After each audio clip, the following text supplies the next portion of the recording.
While viewing figures in the chapter on facial asymmetry surgical procedures, the figures in osteotomy chapters will be referred to and hyperlinked so that the reader will get a better perspective of both the chapters. Authors have taken extra care to keep the references up to date without missing the key articles in the topic being discussed, and many chapters have a list of suggested additional reading material. This textbook, as a scholarly venture, condenses and amalgamates both the author's personal experience as well as be in line with the current evidence-based treatment principles.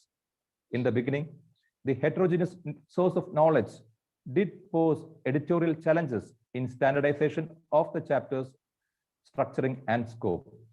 However, the final outcome has achieved a blend of diverse surgical practices along with cutting-edge technology for the practice of maxillofacial surgery in a fairly uniform format.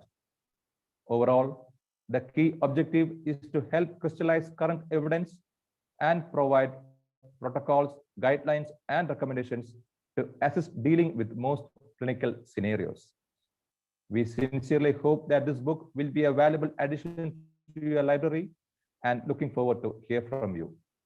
Thank you very much from the editorial board. This textbook caters to a wide range of audience. Of course, the primary audience is the oral and maxillofacial surgery residents and registrars who want to take up their exams. It can also be for specialists who want to take board certified exams. Consultants can find it useful just before a procedure to quickly brush through what are the techniques involved. There are certain chapters which have got exhaustive references of the literature, so that's from a theory exam point of view, and also certain chapters which show a lot of techniques. It also caters to allied branches of dentistry like other fields of dentistry because it's got a multidisciplinary approach. For ENT surgeons, for example, there are chapters on maxillary sinus. For plastic and reconstructive surgeons, for aesthetic surgeons. So it's a good book for catering to a wide range of audience. I hope you all enjoy reading the book, and thank you. Hello friends, a book or a chapter without figures or photographs is incomplete, as we all believe that any figure makes that particular topic or subject easier to understand because photographic memory helps one to understand and retain the things in a better way. Keeping this in mind, we have made sure that this particular book is replete with figures, with various preoperative, intraoperative, and postoperative clinical photographs. Also, it has a unique and well-illustrated line diagrams and digital diagrams incorporating both live and dry skull models for better and lucid understanding of the clinicians as well as the students. Chapters are full of clinical images to have an idea that how a particular thing is presented clinically. Also, there are numerous dry skull photographs to get an idea of osteology and the muscular attachments and their clinical significance. These figures will help undergraduate and the postgraduate students to understand the subject in a better way.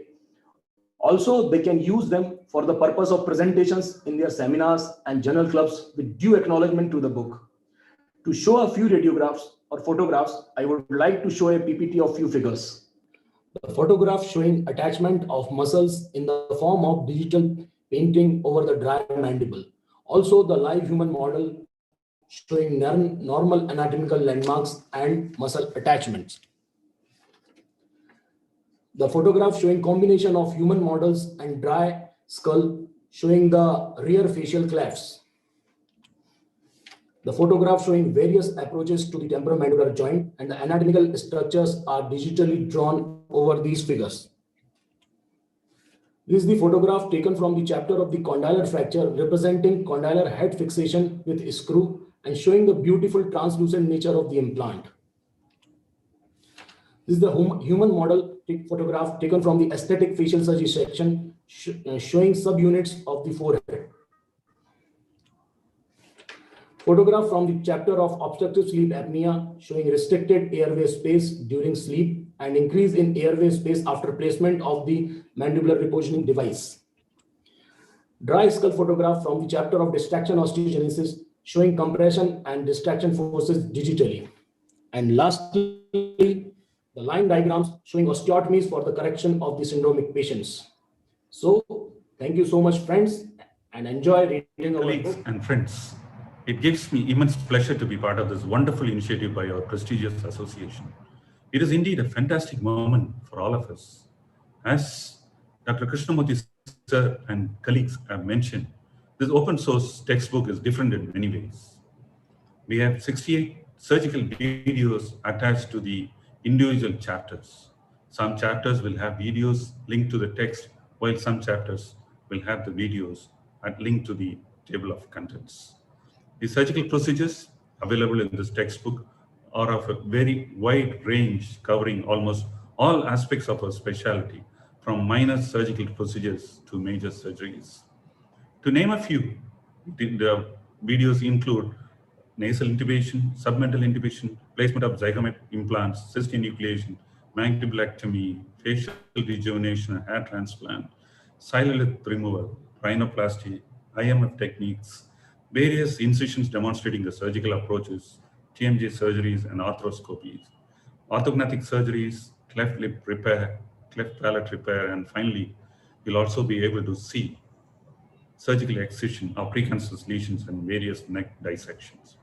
The reader will be delighted to see the videos and feel the usefulness of those videos by hearing what's being done in those surgeries. Every video has a voiceover explaining the surgical procedures step by step. The reader will achieve an ultimate clarity of the surgical procedures, visualizing the surgeries and hearing the voiceover explanation in the videos. The voiceover has been done very effectively by Dr. Vivek Narayan and Dr. Madhulakshmi. The videos will be very useful for the trainees and the junior consultants. I think we have done some justification to this tremendous task and achievement of bringing up this textbook by our association. As a common saying goes, seeing is believing. Come, let's all enjoy the visual treat the textbook provides us with. I thank you all for this wonderful opportunity and support. Thank you. Hello, everyone, and happy International MaxFac Day. It was an honor to be part of video editing team for this book project, and you have heard my text coordinator that this book is designed for a surgeon of all sort of level, from beginner to most experienced surgeon. And one of the unique feature of this book is we have included videos which can cater from trainee to the most experienced surgeon. There are total 68 videos included in this book, and they are all linked to the respective chapters. Those all those videos are edited in a way that you can just brush up your knowledge seeing them. The video length is we have kept from between 5 to 10 minutes, and each video has voiceover so that you can just listen to the procedure. The videos are from most basic procedure like intermaxillary fixation to most advanced procedure like parodectomy, palatoplasty, bilateral sagittal split, osteotomy. So it will cater a surgeon from all level. The trainee who wants to just brush up, trainee who wants to just see this video to learn things like impaction and IMF, they can see it. And most experienced surgeon who want to see and or just go through the procedure before they enter in the OR within 5 to 10 minutes, that will serve them well. So hope you like this, and thank you all.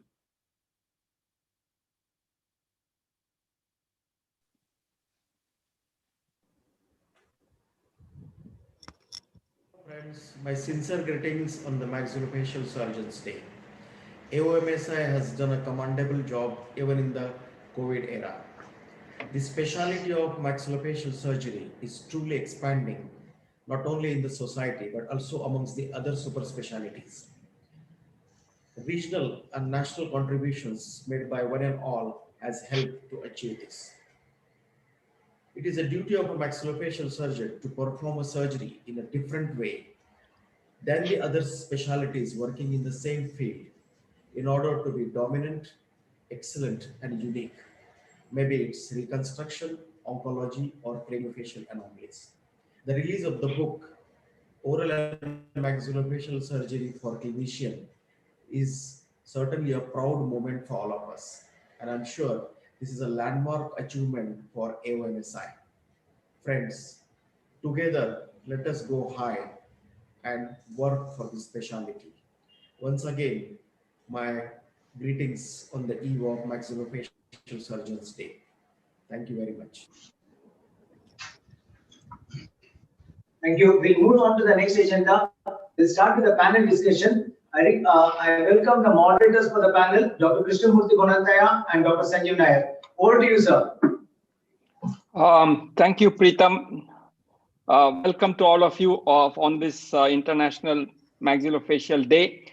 The committee has decided to come out with quite a provocative kind of topic for this panel discussion. The title of this panel is Why I Chose to be a Maxillofacial Surgeon. So me and Sanjeev will be moderating this session. Our panelists include our very own president, Dr. Veerabahu, our very own past president of the IAOMS, Kishore Naik.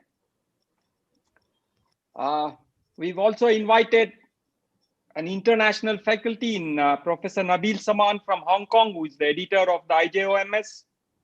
We have one of our most respected teachers, one of the senior most vice presidents of the AOMSI, Ashok Dabir, also in this panel.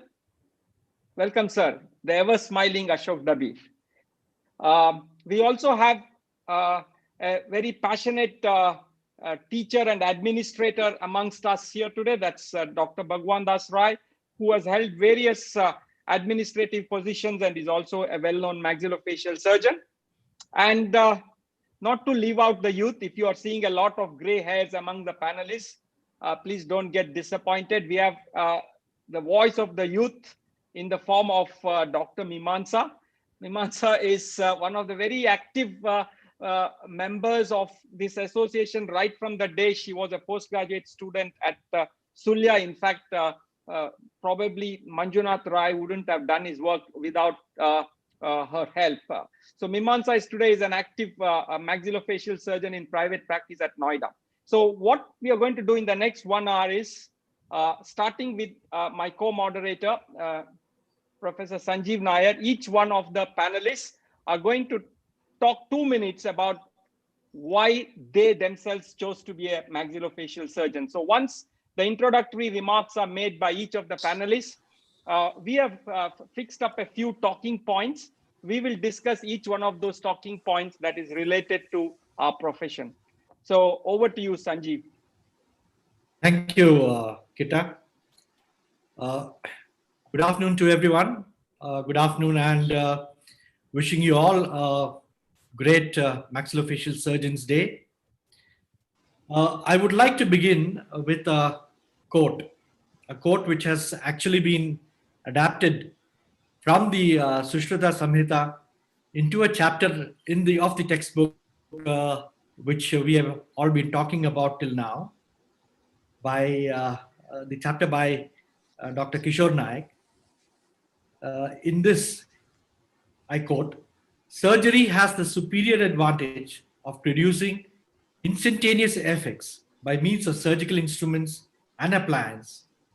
Hence, it is the highest in value of all medical tantras.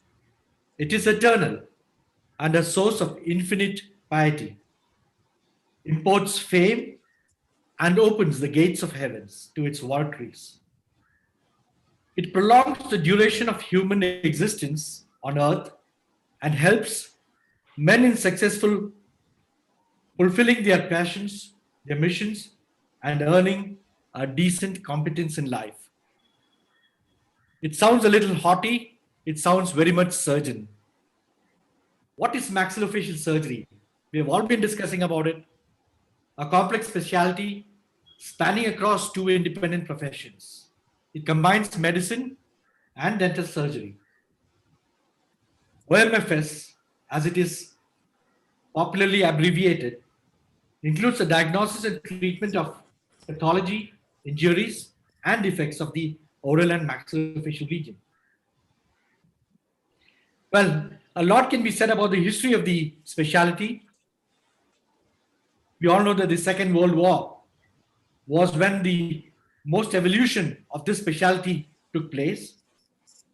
Today, we have a very interesting panel of speakers, and without losing much time, I would go on to this panel, starting with the youngest member of this panel, Mimansa. What is it like being a maxillofacial surgeon?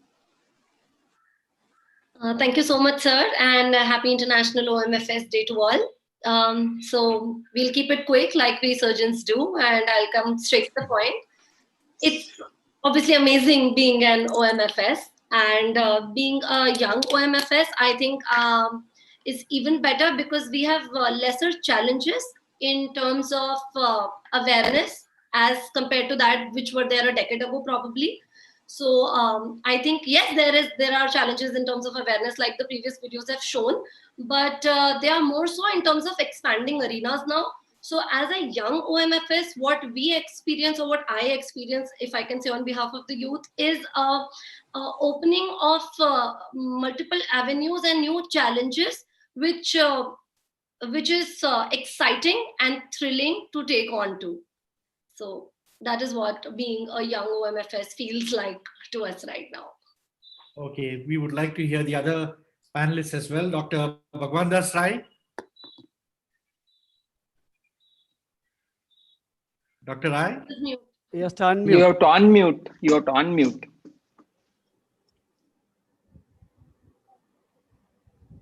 Am I audible? Yeah. Okay. Thank you, sir. As we all are aware, it's late 80s and early 90s was the period which was changing, and that was the period probably I joined my post-graduation, seeing Mangalore being one of the center for the change which was taking place those days. As an student, Kishore sir was there, Krishnamurti sir was there, all were there who were inspiring to join this field. And since I have joined this field, the change which is taking place from oral surgery to maxillofacial to craniofacial to reconstructive surgery now, the evolution which has been taking, as I'm seeing, is tremendous, which I think other branch in dentistry has not seen so much of change which has taken place. And this is one thing which is constantly evolving, and the change which is happening in and very close to medicine, which is there, which makes me very fascinating, this oral and maxillofacial surgery. Thank you, Bhagwan. Yes. I'll come to Kishore. Kishore has had a different kind of journey. He started his training with endodontics, but has then gone on to become one of the most popular maxillofacial surgeons of the country. Kishore, could you tell us why this change of heart or change of mind, and why did you, what do you feel having done it? Well, let me be frank, and I can afford to be frank and honest that I'm a little bit remote from the specialty and the practice now, which you're handling. And I have the benefit of hindsight, but I was thrilled to hear Mimansa speak, see the enthusiasm that you see in a young face, and looking forward to doing many things in the specialty. For me, I think like most people at that particular point in time, I'm looking at the mid and early 70s, the choice of dentistry was probably an accident. All of us those days wanted to do medicine, and dentistry fell on a lap as a choice offered because I was on a waiting list. I started doing dentistry, found it a reasonably easy course to do. And having done that, I had the choice of going back to medicine, but I didn't. And then I must admit, in spite of having done some endodontics and a few other things, dabbled a few other things, which I thought I was reasonably good at, I was fascinated by maxillofacial surgery. And it was the first surgeon I saw in action was actually Dr. C.G. Raju. I was a first year student, somebody whom I knew had a large dentagerous cyst, and he handled it on the local. And I think that was the day I decided that this was my calling in life. And it took a long time to actually reach there. And a lot of things happened by chance. I went to the UK, and I think it was just pure chance that my first job happened to be with two legends, Peter Ward-Booth and Bob Ord.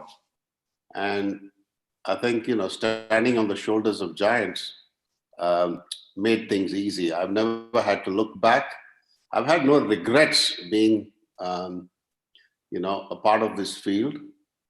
And I've seen it change. I mean, when I came back, and I remember a very senior OMF surgeon telling me, he asked me what I wanted to do. And I said, I was hoping that I could do maybe 3 or 4 orthognathic surgeries a month. And he very disparagingly said to me, oh, you'll be lucky if you do 3 to 4 in your lifetime. And sure enough, we were doing, multiples of that on a weekly basis and a monthly basis. And I've seen orthognathic surgery becoming so routine now, everybody doing it. And things that are being done now that I could not dream that this specialty was doing. So, yeah, we have come a long way. I'm on this day, I can say, yeah, proud to be a maxillofacial surgeon, and lovely to see young faces, and including, people I've worked with like you, doing things better than I ever did. And I must admit that that's the thing that's giving me the greatest joy, that I see youngsters doing more and things better than me. I think that's an indication that the specialty is heading in the right direction. Thanks, Kishore. A bit like playing Russian roulette. It's time we listen to an international voice. Nabil, it's your chance to tell me and tell us about what makes you feel that you have chosen the right profession. It's all in retrospect. You didn't really know that when you started. That's a fact. The only thing is, when you started dentistry, what you discovered very, very quickly, that this damn prosthetics doesn't work. The thing doesn't fit. And who the hell wants to fix a denture, for God's sake? I mean, did I really wake up one day and grew up and I wanted to fix people's dentures? Are you kidding me? No. So that's how it started.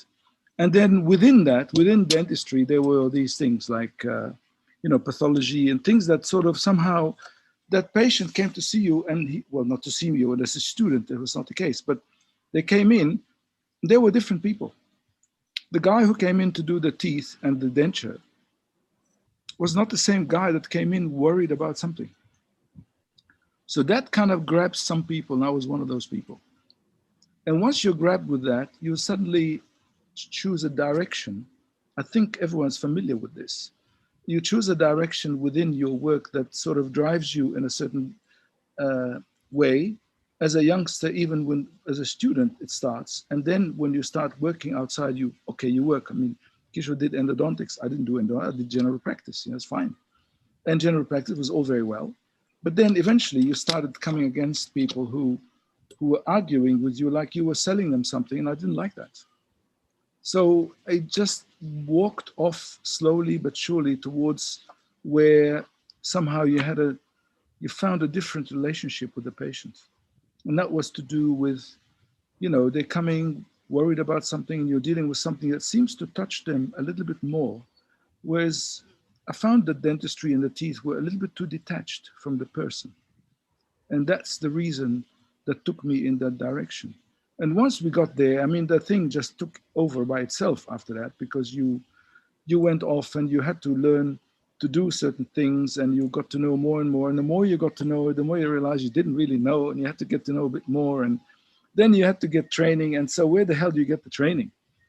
Kishore's boss told him, you'd be lucky to do it in your life. I mean, okay, so what do? You walk away. You walk away and get some training somewhere. But I don't want to write an essay about this. This is obvious. But I think what you guys have done, and as you know, I'm one of the few, no, not the few, I'm one of the people who got to know you as a group a long time ago. I think it was where the hotel ran out of beer. Remember that one? Ashok was there. Don't go there, Nabil. No, I'm not going there anymore. Anyway, that you know, it was like, how long ago? It was 30 years ago, wasn't it? It was 30 years ago in Dharwad. Dharwad. And, you know, since then, what has happened in India, thanks to the colleagues such as yourselves, the leaders really, has been amazing. And I'm one who knows this. Many people don't know this because now everyone takes things for granted. You know, you come back from some training that was a bit above and beyond the average, and then what you face people who are basically telling you, sit down and shut up, you can't do this, you can't do that, because somebody else is going to get upset, and who the hell said you can do this? And you fight your way through, but ultimately what you guys did was teach others. And so there's a lot of young people today, well, they're maybe not so young right now, but they were then, who took the benefit of this. That basically, I found my Indian colleagues been so generous teaching others that is the reason why the country's moved so far forward in the profession. So that's like maybe diverging a little bit from the main topic, why I wanted to be a maxillofacial surgeon, but it's the same thing. It's all of that, because all that was happening while you're watching and you're working. So many people work together, and actually we have watched, our generation has watched extension of scope, and not only the scope that was already normal practice in some places, but actually bringing it in to your own environment to become a meaningful sort of area of work. And that's been very exciting to all of us. We all here know that. And the young people amongst us, well, just like we benefited from people ahead of us, young people amongst us today would benefit. I mean, maybe they take some of it for granted, but there's still much more to go. So I don't believe for 1 minute that, oh yes, you know, the profession is going to blow up like a bubble and fall down again. It's not the case unless people drop it, you know. And I think young people right now just have to do what is relevant to them now, which was relevant to us then. So what we did may not be so relevant and so meaningful right now. It has to be different, has to be developed to another level. But at the bottom line of all of this is, you know, knowledge and skill. You can't have skill without knowledge, and you don't want to be one of those people who knows everything but can't do it and can't teach it, and nobody, you know, it's unbelievable. Like not a really credible person. So the only thing I would say, push knowledge and skill more and more and make it solid, make it part of the core. Don't accept that everything is outside the core. What is the core? So the core is what? This funny little stuff that some people come out of BDS with? No, it's not the core. Well, it is a core, but it's not the core. For the specialty, the core is everything that's being done right now. And just have to get everyone to be in the middle, don't make it stay peripheral. Cannot. And of course, not everyone can do the same thing and should do the same thing. But it has to be available. It has to be available. I remember when I was in Australia at the beginning, you couldn't get any training. Everyone went away. But those who stayed in never let anybody back into the sort of working fold because they had these little opportunities sewn up. Whereas when Kishore came back, was teaching everyone could take a piece of it and everyone got better. And that's why I think India is when Australia did that now. They're a bit better now. But for 30 years or more, they could not advance. Well, now they have advanced in their own way. So in a way, I think you as a association, and I know the president of the association is among us today, so very, very happy to see you, sir. You know, I think the association has been on an incredibly good track, and I hope that it doesn't deviate from that track. It's been really, really wonderful. And so those of us who did it from another place are happy to see how it went in India. Really very happy and proud of it. And I think you should keep going forward in that way. And don't worry about old folks like us. Kishore and I will be, you know, a little bit critical, a little bit negative here and there, but actually we don't feel that at all. So it's your time, young people, including you, Mr. Kita. Get in there and do what you're doing. And of course, Sanjeev is leading the whole world right now, so coming up. But unfortunately, I feel a bit sorry that things seem to have changed so much. Big challenge now. You know, I mean, what are we going to do without these meetings face to face? I don't know. Yeah. Yep. Anyway, the profession is good. And I still recommend it to everyone. Yep. Thank you, Nabil. And I hope there's no prosthodontists on the watching. So let's hear what Professor Beg has to tell us. Horses for courses. It's not an insult at all. If I need a prosthodontist or an endodontist, I'm most certainly grateful and for the knowledge and skill and the standards. But it's just whether it's for me or not. This was the discussion. They're laughing all the way to the back anyway. Sanjeev, you meant Dr. Dabir, right? Yeah. Dr. Dabir, yeah. Hello. Yeah. Greetings of OMS Day. When you joined BDS, hello. Yes, Sanjeev, you want me to speak? We can hear now? you. Yeah, we can hear you. Yes, sir. Okay. Yes. Yeah. Yeah. So when you joined BDS, first thing was work hard, get good marks, and get into ortho. Because ortho was the money-making branch. In second BDS, my family doctor called me and he says, Ashok, join MDS in oral surgery. I said, why, sir? He says one goldsmith had a fall. He fractured his jaw. We went to Dr. Chudgar, and in half an hour, he put steel wires and charged 500 rupees. It's a good branch. And the goldsmith told Dr. Chudgar, if you had used gold wires, it would have been cheaper. So he said, it is not the wires, it is my skill. Then I went to college and went to oral surgery department. And then I met, oral surgeons had a flair about themselves. They had a style. They had some aura around them. Like then I met Dr. Dudani in third year. And then we realized, and I did a house post. And that really, it is the impression created by your seniors and by your colleagues, which kind of told me that, yeah, I want to do oral maxillofacial surgery. And I'm so glad I joined. Then I worked with a plastic surgeon and a lot of things happened. And it's a great branch. It has a great future. And this is something interesting. It's essentially your teachers, how do you impress and how your colleagues impress you. That's why I joined oral maxillofacial surgery. Thank you, Ashok. Let's hear what our president has to tell us. Thank you, Sanjeev. Happy to see Dr. Nabil and Dr. Kishore and Dr. Dabir was instrumental in my growth. Thank you, be the part of the panel. Like Dr. Dabir said, my first choice was ortho, since it was a money-making branch, but I didn't get it. But the only subject I failed in my whole life is oral surgery, not due to academics, for various other reasons. So I had 6 extra months in my internship to get trained in dental alveolar work. So I thought I was good at it. So I took it as a second choice. So when I went to Kerala, I got excited by the various general anesthetic cases shown by Dr. Venugopal Nair and Balakrishnan Nair, Dr. Nayak, and Dr. Ajum and Jacob really inspired us. And Sanjeev was my senior who ragged me in the college. I hope he remembers that.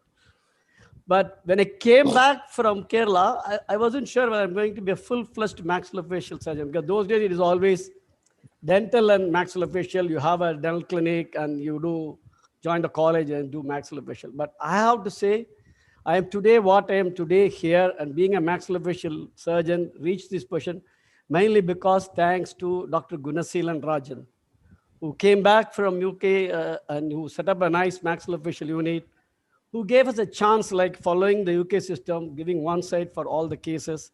I remember him calling Dr. Nabil, Dr. Lim, periodically. They used to come and teach us secondary club surgery. I had gone and picked him up in the night, 2 o'clock with his family, put him in the hotel. I traveled with him to Adanwala's unit and stayed with him 10 days, learned the primary surgeries. So this journey of going to different places, thanks to my mentor Gunasilan, and other various surgeons like McIntosh, Gali, Yapa, and all these people shown various aspects of surgery to us. To begin with, I never thought the extensive nature and how much we can achieve in this. Today, we could do more than that thanks to all these people who have contributed it. That's my story. Thank you. Thank you, Veerabahu. So now that we have had some pleasant introduction to how all these people got where they are, I want to raise, along with Sanjeev, a few significant questions and see what each one of you think about these things. Some of these could be called as the burning questions in our minds. So I'll start off with the first talking point. And this is something that I want to discuss in a little greater detail. And the question is maxillofacial surgery a viable profession? I'll try and explain this. We know all of you here in the panel are very successful and you all do maxillofacial surgery. But I find that a lot of my colleagues who tend to do this as a part-time thing where they are doing a lot of dental practice along with that.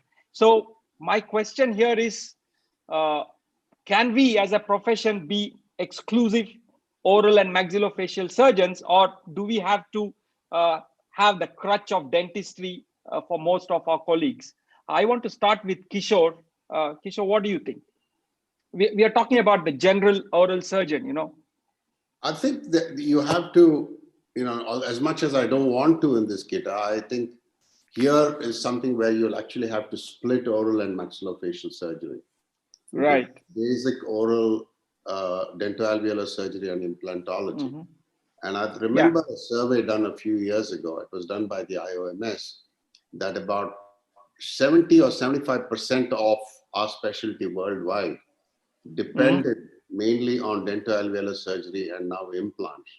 And I don't think that's going to change. Sure. I mean, obviously the advances in implantology is something that will probably work to our advantage. If you look at some of our colleagues, for example, who are working with atrophic jaws and doing zygomatic implants, I think it's going to work in our favor. As far as really good dentoalveolar surgery goes, you know, difficult impactions, cysts, keratocystic tumors and things, I think that is going to remain exclusive to us, is going to remain our area of expertise. I don't think that is going to be taken away from us. Neither will orthognathic surgery be taken away drastically from us. Yeah. However, I think the other fields that we have ventured into, oral cancer, reconstruction, and you know, people are doing hair transplants and cosmetic surgery. We are competing with other specialties. Yeah. And I think even though in many of these areas we claim that we are probably better than them, I don't think there's any conclusive proof to say that as OMF surgeons, we do better than many competing specialties. And we have not established that fact. And I think, you know, we need, if we have to set a standard, I think that's what it will be, that as OMF surgeons, we are actually doing this better than others, and hence we should be the ones doing that. And I'm saying this with the benefit of hindsight, you know. What is going to happen to the profession in years to come? I think it's going to change, and going to change very, very rapidly. I'm just reading this book on artificial intelligence in medicine, and I think medicine in terms of adapting IT technology is at least 2 decades behind other specialties.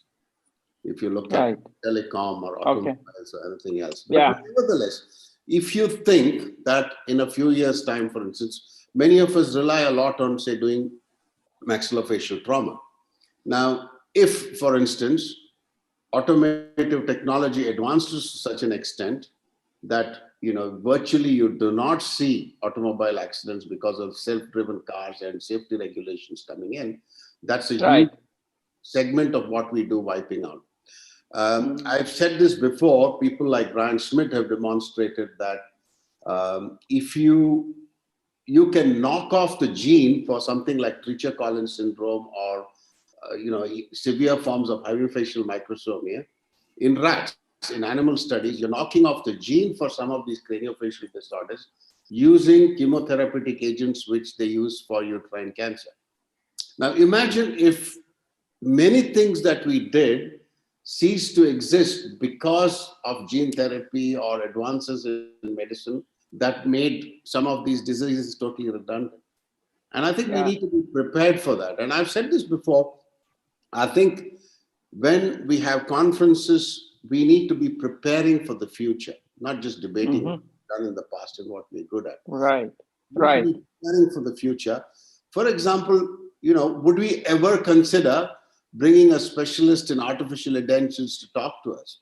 If it lights a spark, even 2 or 3 people in our specialty take to adapting artificial intelligence in maxillofacial surgery, that can make a sea change for us. We have to prepare for the future. And I think, I suspect, not just us, medicine is not doing enough for that. And we'll be in for a rude shock because technology can, allow us to do a lot more. Right. Thanks, Kishore. I go to Mimamsa now. You're someone who's trying to set yourself up as a maxillofacial surgeon in the capital of India. Do you think this profession is viable for you in a sense that you can carry on, like Kishore said, either oral surgery or maxillofacial surgery and not dentistry? Okay, so sir, first question is why not dentistry? Why not oral surgery, or why exclusiveness? Why can we not have the best of both? We need to understand that dentistry is probably not a crutch that we are holding, but probably our backbone. It's the backbone that is keeping us up. If in my short practice, the number of referrals that I've gotten from my dental friends or colleagues are much higher than the referrals I've got from my medical counterparts. Yeah, I understand that. Sorry, what I'm saying is what you want to do. Do you want to treat those dental problems? Not, referrals, I understand. Surgeries, yes. Dentoalveolar surgeries, yes, sir. I don't think that I need to stop doing impactions in order to just... No, I'm talking about dentistry, as in doing fillings, root canal, dentures and stuff. No, I don't. So presently, like I own a hospital of that sort of super specialty setup. And I think... I don't think I'm qualified well enough to be doing root canals. If we expect to be doing impactions or being a specialist, then we should stick to being specialists and let other specialists do their job. So yes, I believe. And you believe that you have a future doing that, right? Yes, I think super specialty is the way to go. Patients also have this awareness now. Very good. That's coming loud and clear. Veera, what is your experience? You belong to my generation. Yeah. I started with my dental practice kit. I told you I want to be honest. So though Kishore and Dr. Nabil make fun of me, I did even dentures and everything, but I didn't do great. What I would like to tell you is, you can have a dentoalveolar practice. There is nothing wrong in that, because that's the money making. Today, if you have to do a wisdom tooth and dental implants, you have to make money. And you can do orthodontic and facial trauma and TMJ are core branches where, like Kishore said, our competence and our success is definitely better than the competing branches. So these 5 areas, there is the dentoalveolar in your dental clinic, and the other 3 branches in the hospital. What about, see, not all of us get institution-based training or institution-based job. Now it's going down. So when they go into private practice, their dentoalveolar and dental implants, that's the main trick for them. And they get trained in orthodontic and other facial trauma. They get more exposure and they will survive. You are asking how do they can survive? With these 5 branches, they can survive. But if they want more, either they go into cleft lip and craniofacial or oral oncology or hair transplant or facial aesthetic. The chances are more now. The competition is also more now. So in my opinion, from what I have seen, dentoalveolar is definitely needed to survive in the beginning. That is Ashok. The implants. Yeah. Thanks, Veera. Ashok. Yeah. Hi. You came from a time when there was no competition, right? You were the king of Mumbai. No, I was never a king of Mumbai. By the way, let me tell you, I'm not the senior most. I have 7 seniors in Bombay to me. And in my, so who inspired starting a specialist oral surgery practice? I also started a general practice for both to meet. So that is where you both ends could meet. But after, once I saw Dr. Kali Kapadia started a specialty practice in 72. And when we saw his clinic, it was so inspiring. I said, I will also start one separate clinic. So I took a small place and I started a separate clinic in 74, dedicated to oral surgery. And it was not easy. It was not easy. The competitors were many, and let me put it Okay. bluntly, full-time teachers in the college, they were our competitors in private practice. It's okay. Okay. They Right, would do right. moonlighting, and it is not anyway. But you continue doing. I worked with a plastic surgeon. I worked with a neurosurgeon. I continued working and learning. Actually, once you achieve more skill, more confidence, then you start doing better work and things. I have one small interesting thing to say. What impresses Yeah. me in private practice is, in general surgery, we have people who do cholecystectomies, laparoscopic cholecystectomies. Like in Bombay, there are 100 or maybe 200 surgeons who do cholecystectomies. But there are Okay. one or two who have a list, they have a waiting list for a month or 2 months. Or people who do hysterectomies, who have a waiting list for a couple of months. And there are hundreds of people. We should have oral maxillofacial surgeons who should have a list of impactions. Every day somebody is doing 6 or 8 impactions in a, why don't you have somebody or someone who's dedicated, who's doing a very large number of implants, or maybe, a center which is doing orthognathic surgery. This is how we have to create an image. And Right. we So should tell others. think in the current age, Ashok, you're talking about your experience, but going forward, your current trainees and people beyond will also be able to stick to the profession, whether it is dental alveolar work or otherwise, or will a Yes, lot they of will. them have to depend? Okay. They will depend. Nabil. They can. It's viable. Yes, it is viable, and it is a great future. Thank you. Nabil, your perspective, from an international thing, not just India, overall, how do you see this panning out, that a lot of people depending on dental practice as well? I think that there's a mix-up in the answering about dental practice and about oral Right. surgery. We don't talk about oral surgery. Oral surgery is part of what we do. It's part of who we are. Absolutely. And we are not talking about those people who are doing impactions or whatever. We are not talking about that. The question, the way I understood it, was: yes, do you want to combine general dentistry practice with your right? specialty work? That's the question. Yeah. And in that way, this is a development stage, from my understanding, that where the profession is not strong enough, or where the population is such large population in India, that it's difficult for people to exclusively work the specialty. Now, I'm talking about what we said with the young lady earlier about we are talking about general dentistry, not oral surgery. Oral surgery is part of us. We don't talk about that. You know, there are many surgeons who do more of one thing or another compared to other people. But do the surgeons, your question is, can we run our specialty as an exclusive specialty in India today? And I say, exactly. And today it may not be the case, but this is a trend and a path forward, because that will happen in time, because the pressure will come from the other specialties. And then the pressure will come from the general dentists, who suddenly become a general dentist specialists. That means that just like medical GPs, you're not allowed to be a general dentist anymore. You have to specialize as a general dentist. Right. Where it could end up. So I think that in principle, we should allow and enable and still support our young people in India if they need to do dentistry general on the side, or if their practice is mixed, because they can do the surgery and they can employ someone doing the dentistry, that's their practice. But actually, as a specialty, in time, the demand from the patients will be such that they all want to go to a specialist. Now, if the specialist is housed in a large clinic where there are non-specialists, dentists, there's one thing. Yeah. The guy they want to see, he can't be doing a denture in 5 minutes and doing something much more surgical the next. People will not accept this. They will not accept this in the long run. Right. So if it's not there yet, it's going to be there. Right. Bhagwan, do you agree with what Nabil is saying? So if you want to have a dental practice, join with other dentists and you provide your services, and then let others do the dental work. So it becomes like a group practice where we are doing oral surgery. Is that a way forward? Is it happening in our country? You're muted. You're muted.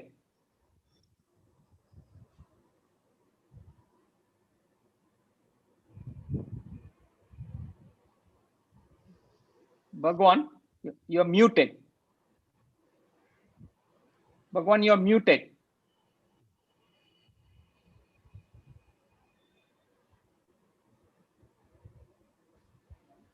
While Bhagwan Lower is left trying side to... of your screen. Tell him where the button is. Bhagwan, you're muted. Actually, the host had muted me, so I was unable to. Okay. Oh, okay. Shooting. Okay. Putting the message. So, regarding the question, sir, about having a practice, general practice along we practicing as a maxillofacial surgeon. When we see in cities, slowly this is cropping in. If you see maxillofacial surgery, oral surgery, maxillofacial was limited to hospitals. Inside clinic, not many people used to call a maxillofacial surgeon for consulting practice. It was the orthodontist who used to be only called. I still remember when I was called for a third molar removal also by senior surgeons. They explained to the patient, I'm calling my senior colleague just to help me out. It's not calling a maxillofacial surgeon into his clinic. That's how it started. But today when I see, the clinicians are clearly telling, yes, I'm calling the surgeon for removal of this tooth. That's the change I have seen where this is there.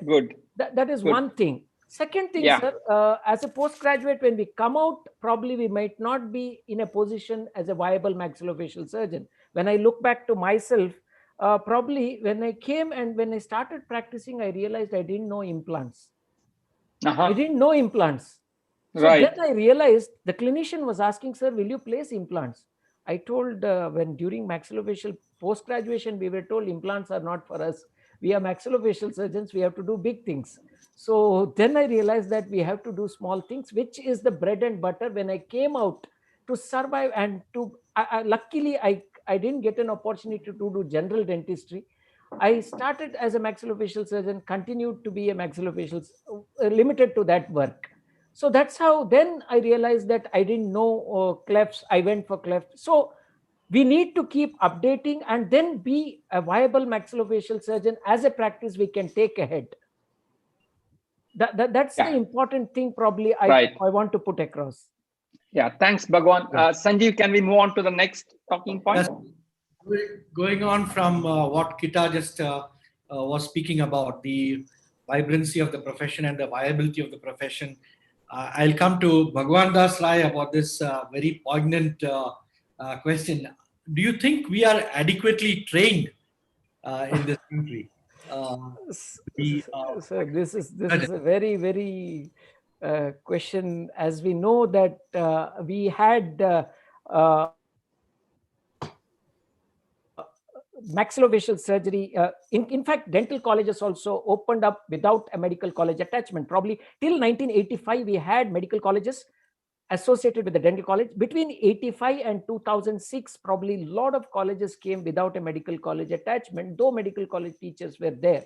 So when we look at the training program which is happening, at least in India, where there is an attached medical college, there is a different sort of an exposure to the residents. There are standalone dental colleges with a good hospital attachment. They are independent hospital attachment. They have another set of exposure. And we also see the colleges where they don't have, but on papers, most of the things are there. So the training is not uniform, not training, the exposure is not uniform for all the residents across the country, though it's governed by the single rule. A rule applies everywhere same, but the exposure is not same. So Bhagwan says that we do not have a uniform training pattern all over the country. And as a upcoming maxillofacial surgeon, Mimamsa, do you consider yourself adequately trained for the future of this specialty? Straight after PG, no. If we talk about PG training, in fact, with Bhagwan sir, we did a survey last year, like 2019, about challenges which are being faced by budding OMFS surgeons and fresh postgraduates. And we surveyed them on how confident they were in performing different procedures, starting from simple things like impactions and implants, going on to orthognathic surgeries. And it was, we had around 420 respondents, and it was not a very bright thing to see, but on major surgeries, the confidence levels were averaged between 5 to 6.5. And that kind of confidence level right after PG, I think in something like surgery is acceptable, because it's only when we experience further and get further trained in fellowships, probably, we gain more expertise. But no, the training is definitely not adequate. We are not trained in many of the core areas like implants, like Sir himself said, and in rehabilitation of these implants, advanced implants, zygomatic implants, aesthetic surgeries, which are very important in today's times if we are starting a maxillofacial practice. So no, training is not adequate. Exceptions are there. There are some centers which train adequately. I am going to put a conditions applied to this statement. I think we cannot discuss that here in this panel. Yes, I am not. But yeah, coming to the Ashok, in your long illustrious career, have you ever actually felt that you have not been adequately trained for a particular procedure? Yeah, it 2 years. Our time we had 2 years of MDS. Now it is 3 years of MDS. That additional year makes a difference, and depends upon which place you are trained. There are centers which have regular cancer oncosurgery going on. There are cleft work going on, implants on. They are, students have opportunity to see and work in all these areas, and there are places which do not have some. But our association has done a wonderful job. We have started fellowships in various specialties like onco, there is orthognathic, there is implant, there is aesthetic. So one can do this. One can get onto this. Sorry to interrupt, Ashok. I would want Veera to give us a kind of a clear picture about that. So, Veera, can you tell us about what are the things in the pipeline, and how well is the association really preparing us for the future? No, in terms of training, I would say that we are not adequately training our postgraduates, because simply it is not possible to train them. We do not. I want you to tell us how you are actually preparing us for the future. No, I will tell you before that, the problem what we face now is, do we have enough cases to train them? We do not have a system where we do not give the blade to the trainee, the postgraduates, to cut one side or incise one side. They are only observing in the past, the entire 3 years. Now the current system is, after finishing, either they join the fellowship or they join the college or they join a very operating surgeon. And 3 years they work with them, they learn the craft, then they do the surgery. When they come out, they are trained only in dental alveolar and dental implants. Veera, I want you to tell us how you are prepare us for the future. Yes, my term is going to end in 1 year. My suggestion, see, you have fellowships, you have super specialty courses, maybe you can get some MCH specialty maybe coming now. I think after the post-graduation, they have to join these specialty courses or these specialists. Get yourself trained for 3 years. It is not possible. Definitely we have to accept that at the moment they don't come out fully trained to operate all cases except dental alveolar and dental implants and simple trauma or minor orthognathic surgery. Usually nowadays what I see, they form a group practice. They're 3-year-old senior and they form a team and they operate together. So how I am going to prepare, it is not definitely in my hand alone. And this country's economics and country's health policy, insurance policy, everything comes together in this. See, when we had 2 surgeons, when Dr. Nabil used to visit in 2000, we had 2 surgeons. So we were operating 20 clubs a week. Now we have 6 surgeons. We are operating 2 clubs a week. See the difference. So if you ask me whether am I training the current surgeons adequately, no. So what is the solution in my hand? But looking back, I see, to be honest with you, I don't see major solution unless you reduce the number of seats. But for telling like this, my college may sack, may post, I may lose my. But I'm telling you honestly, the number of seats are more, the opportunities are less, the training programs are becoming less. So, but I'm happy that our association is the only association which is doing a lot of fellowship, paying them, they are getting trained. I would be very thankful to Kita and all the previous office bearers are bringing up this fellowship and doing a wonderful job. So fellowship is one way, but if you ask me to answer your question, we are not getting adequately trained. How we are going to train them? They need to spend 3 more years. I tell all my postgraduates, don't get married, don't have any commitments, because you are not going to make any rupee if you are not joining any college. You are going to depend on your parents for 3 more years. They'll get very upset, but I call their parents also, tell them, sir, your son is going to finish 3 years and he'll get a certificate. He may not make money if you want him to become an oral surgeon. Give him another 3 years, he will come out very successful. So in my term, our program is officially 3 years, unofficially 6 years. That is the time they'll start making the money. Thanks, Veera. Kishore, you've been there and done it. You have any really good suggestions that you can give us on? Come back to this young lady, Mimansa. I'm impressed with what she said. She likes what she does. She's working to her strengths from what she says. And, you know, she's doing what she's good at. Am I right, Mimansa? Yes, sir. And I think, you know, there's a message in that for all of us. I think it's very, very difficult to be a master of all trades, you know, and you'll be doing nothing at the end of it. Oral and maxillofacial surgery is a very wide field. I think, for example, Sanjeev, you know, somebody who trains in our unit, with the kind of work that we used to do, the spectrum of work, what I did, what you did, and what Kita did, and then what Preetham and the others are doing, and now with the newer people there. If you expected any young surgeon who came through a unit like that, which did almost the whole scope of the specialty, to be good at everything, I think it's virtually impossible.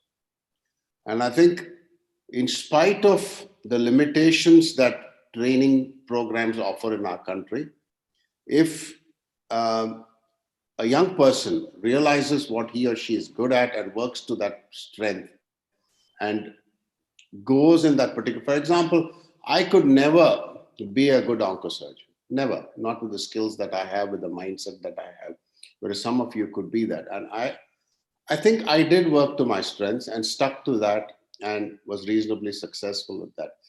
I think trying to change the world, trying to change training patterns, trying to blame the council and everything else, I think if you keep doing that, we are not going to keep moving ahead. We moved ahead as a specialty in this country because many of us took it on to train ourselves and train younger people within this country. And that's why this thing moved on.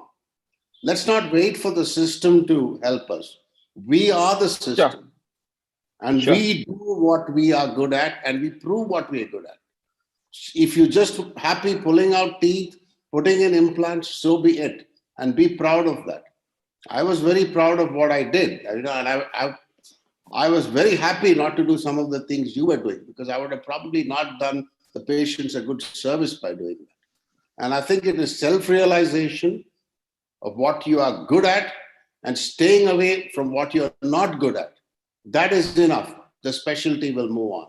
Allow other people who are good at it to work with you so the two of you together can be better than one single person. Simple as that. I think let's bury the post about training. Training is something that we do. If Veera has to train somebody whether he does 2 clefts or 50 clefts, he can still train somebody well. But I think we bury that ghost, we move on and just do what we are good at.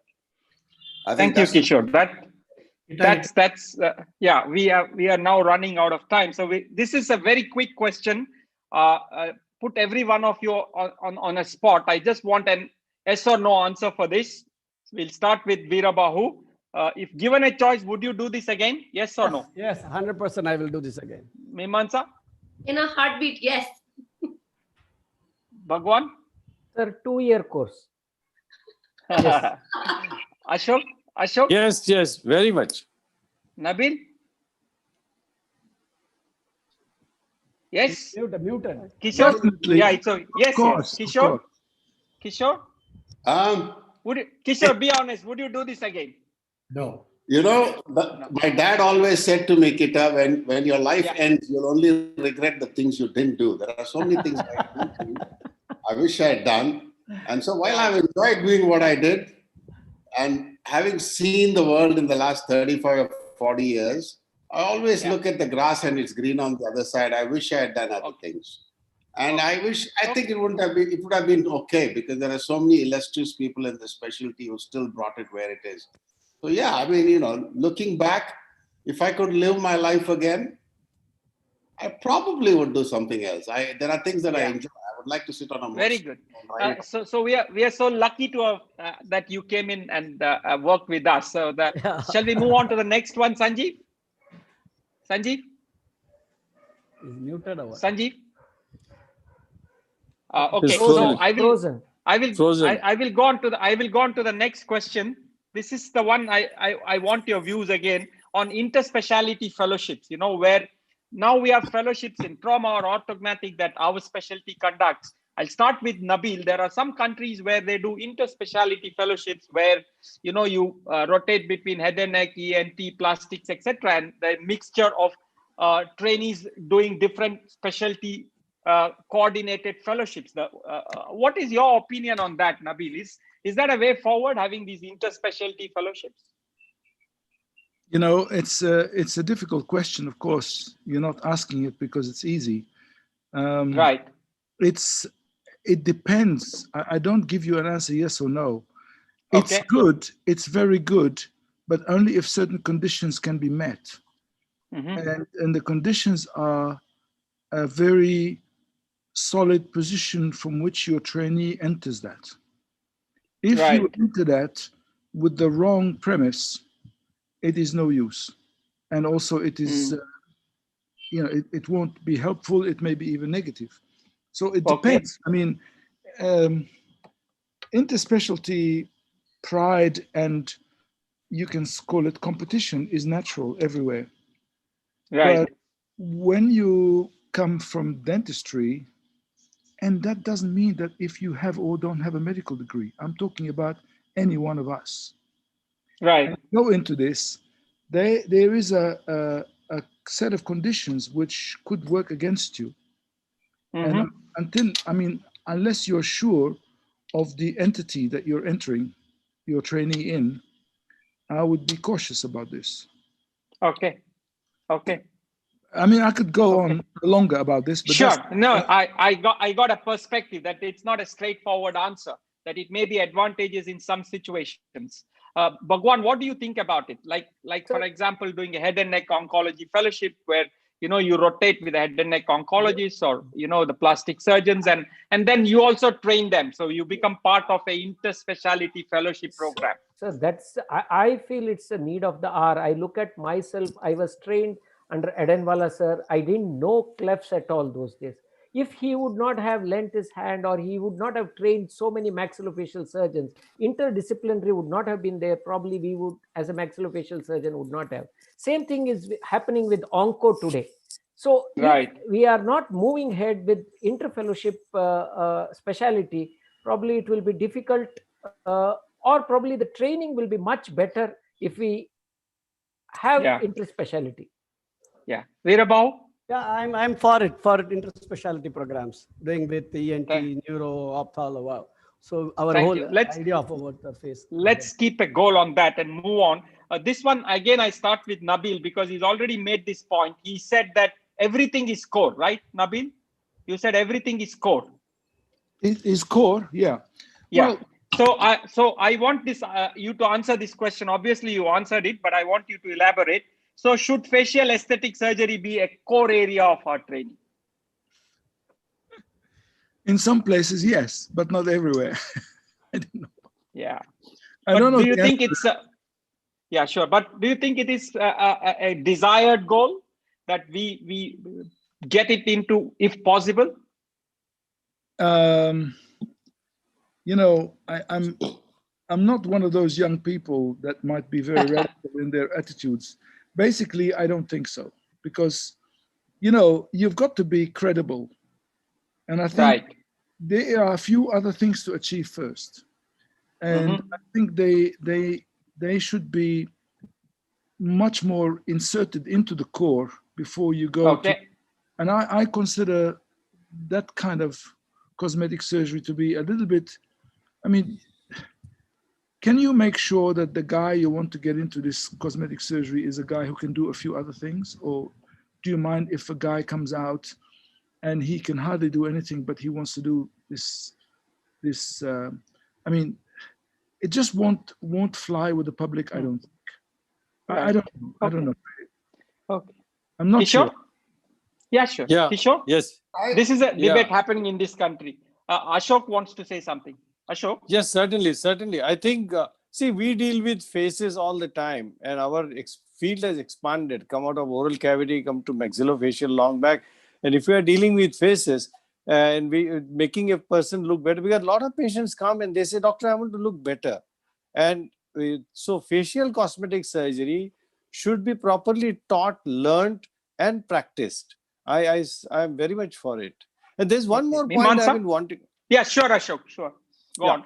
One thing before the time runs out, you see, our procedures must be covered under insurance. Ours, cysts, impactions, various orthodontic surgeries are not covered by insurance. Association, we have to do it. How to do it, one doesn't know. But guys, we have got to do it. The juniors, the young oral maxillofacial surgeon would be much relieved if this is done. Right. Mimansa, what do you think? I think Nabil wants to say something. Yeah, Nabil. Am I still not muted? I was going to say that, in answer to a previous conversation, that you cannot expect training to cover everything. Now, I know young people expect everything to be covered. It is an impossibility to train people for everything before they come out at the age of 26. It's just not going to happen. So I think people have to wake up to the fact that the basic training that's given as a PG in India or as a training program in America or wherever is a kind of a launching pad, and you start your real training after that. You really do. Yeah. And this is what we have demonstrated to ourselves and to others, that we take it, the training that we gave ourselves over the years was way beyond what the training that we went and enrolled into gave us. And I think it's not fair that young people today expect that they should be given all this. I mean, there is no such thing as given all this. It doesn't work like that. No. So if you add that Thank point, you. No, wait a minute. Yeah, if you add that point to your question about whether to put core cosmetic and core this and core that, it gets then a question of priority. Now, how long are you going to spend training people? Where are those training programs that are going to have all this material available? And how long? Are you, and if you're in private, if I have a private practice, I'm sorry, and I have a cosmetic surgery patient, it is very, very hard to get somebody else to do it. It doesn't work in a private clinic. So you can go to an institution. So training institutions should have everything in them. Right. That's possible. But then how long is that piece of string? I don't know. Right. Thank you. So I think, I'm sorry, we have run out of time. We have another program coming up. I must thank all of you panelists for being such wonderfully frank and then bringing out a lot of ideas which are thought-provoking. I'm sure this debate will continue.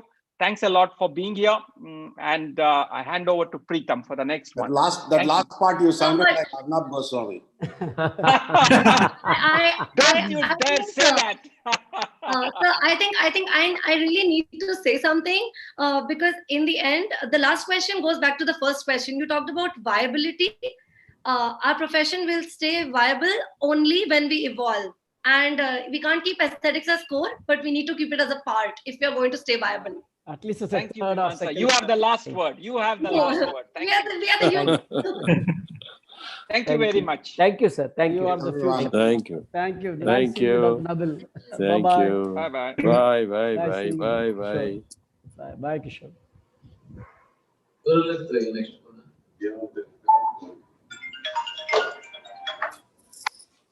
Thank you, sir, for the wonderful panel discussion. We'll move on for the book launch. I request Nidhi, the communication head of Springer, to take over.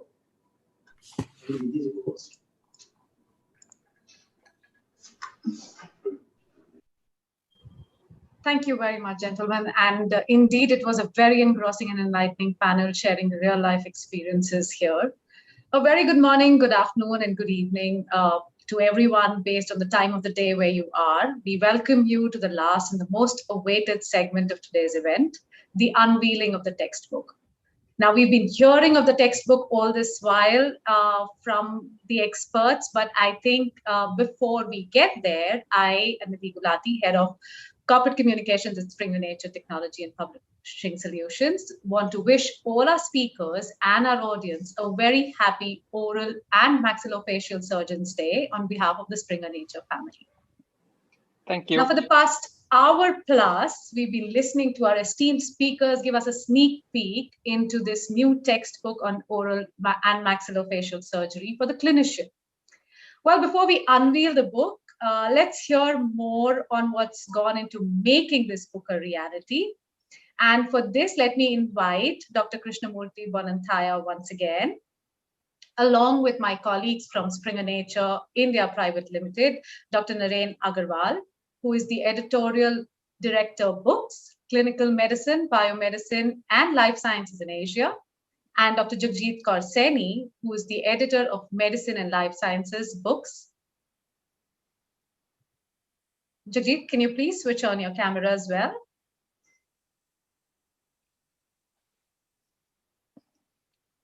So, Dr. Krishnamurti, we'll begin with you. As the lead editor of this textbook, what was your experience to bring it about to its present shape and scope? Thank you, Nidhi. I'll try to be brief, but if I overdo it, you can stop me anytime. So first of all, it was the concept of this book. I must give credit to the General Secretary of our association, Dr. Preetham Shetty. When I was the president-elect, he came and said, "What is your project for your president's year?" So I was scratching my head because people before me had done such wonderful work. You know, I didn't know what to do. I should mention the initiative of a former president, Sanjeev Nair, in bringing about traffic awareness, etc.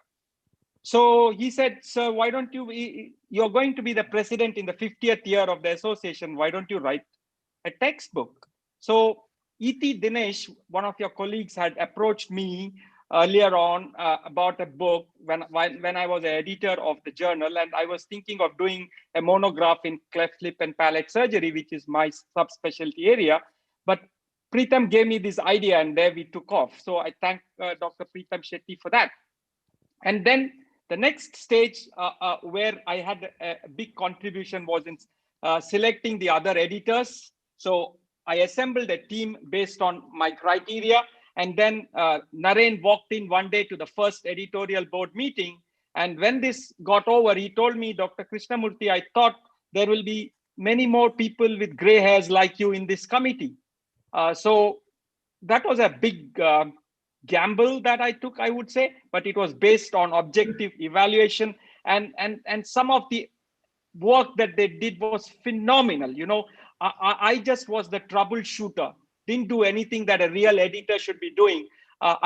There's no point mentioning names, but all of them excelled in it, you know, and like Naren said, they were all youngsters. That was one of the biggest things that happened with the book. And one of the most impactful things that happened during the making of this book was deciding to go open access. This, again, I should credit Naren. He came and put this idea, says, why don't, if this is a society book, Dr. Krishnamurti, why don't we go open source? I had no clue what open source was. We always thought open source was you pay money and get yourself published, you know.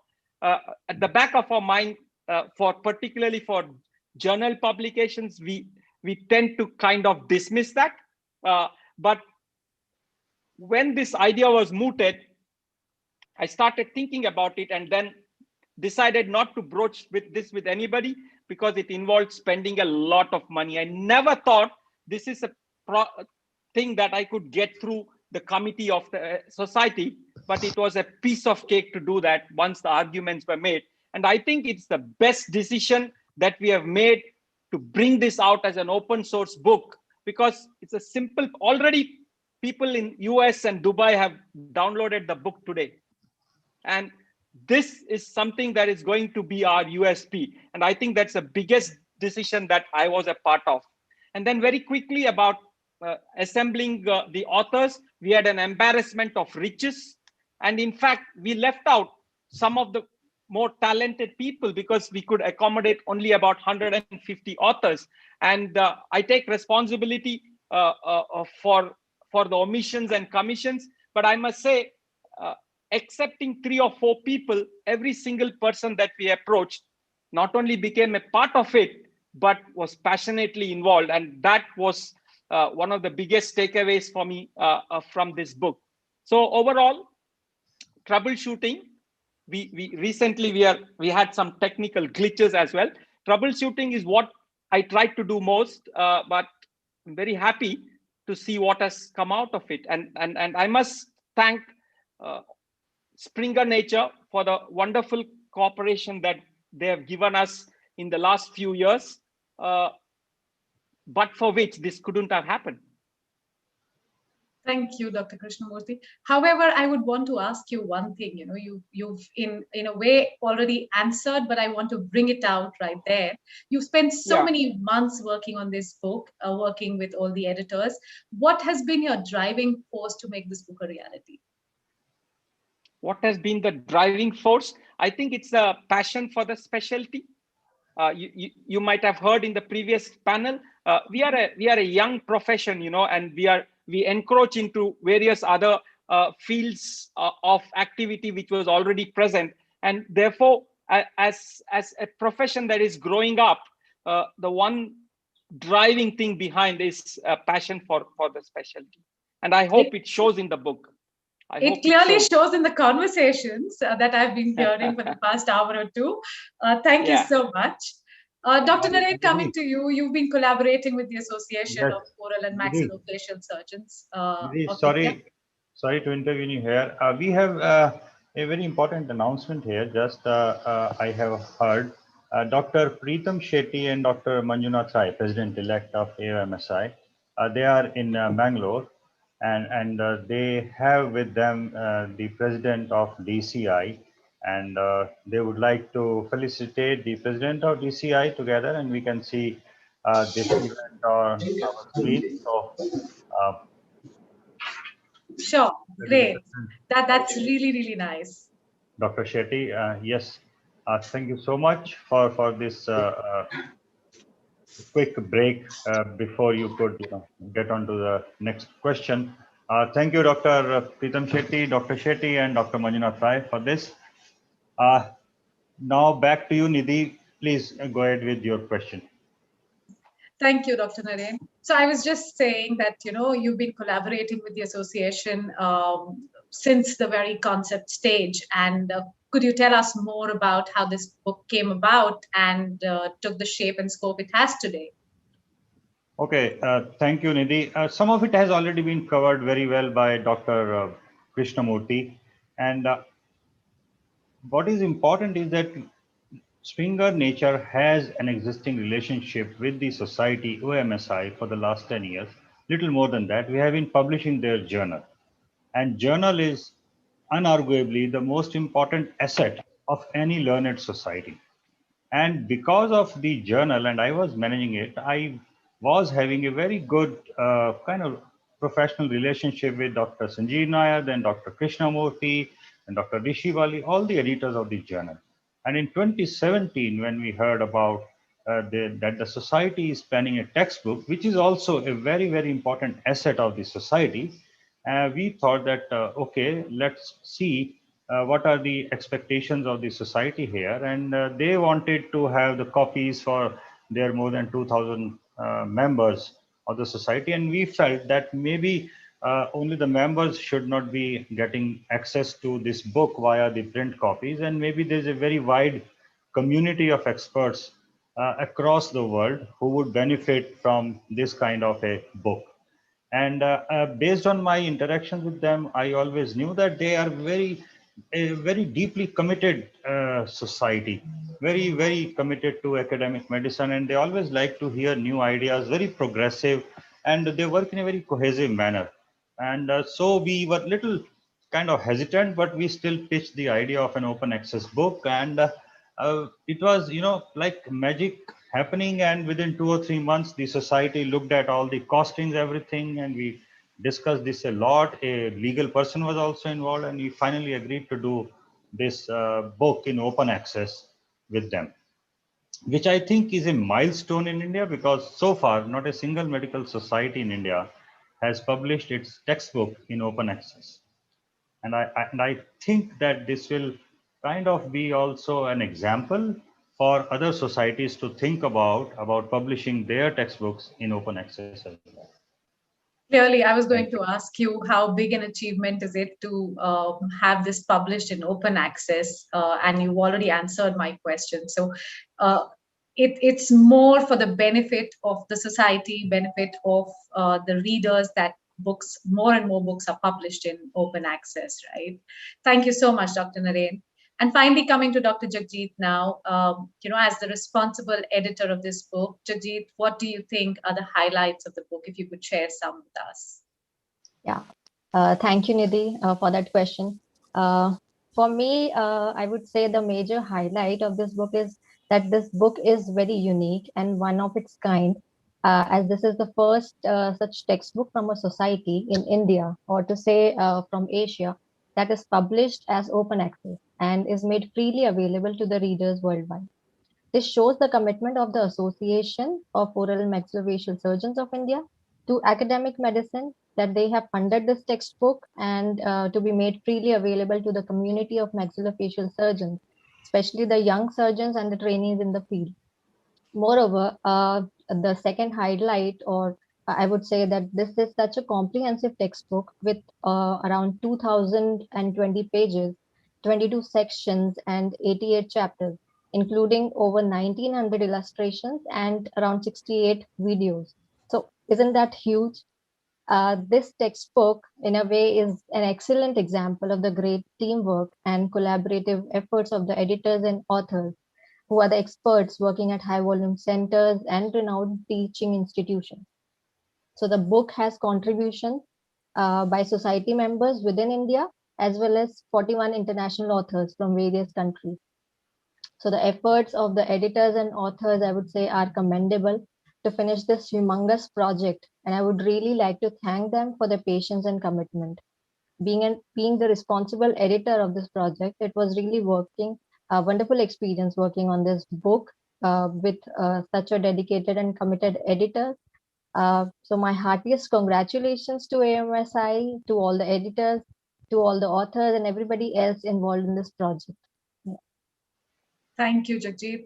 I'm so amazed. 2000 pages, you said, right? I mean, Yeah. that's a humongous amount of effort that's gone in. Thank you so much. And I'm hoping that more and more readers will really look forward to picking a copy of the book very soon. Sure. Thank you, Nidhi. I now invite Dr. M.F. Beg to release the book.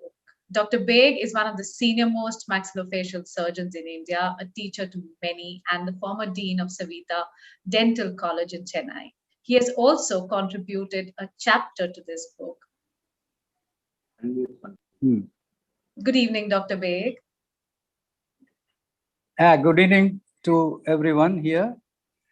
Dr. Beg, before we get you to address us on the book, we would want you to unveil the book. So we have a small AV which is to be played, and I would request the AV to be put up, please. Thank you.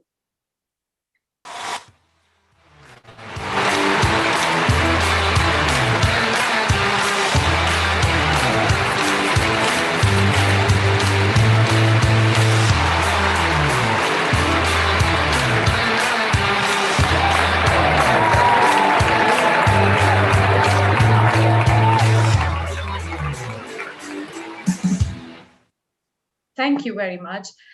In a physical world, Dr. Beg, we would have had you to, cut the ribbon and unveil the book.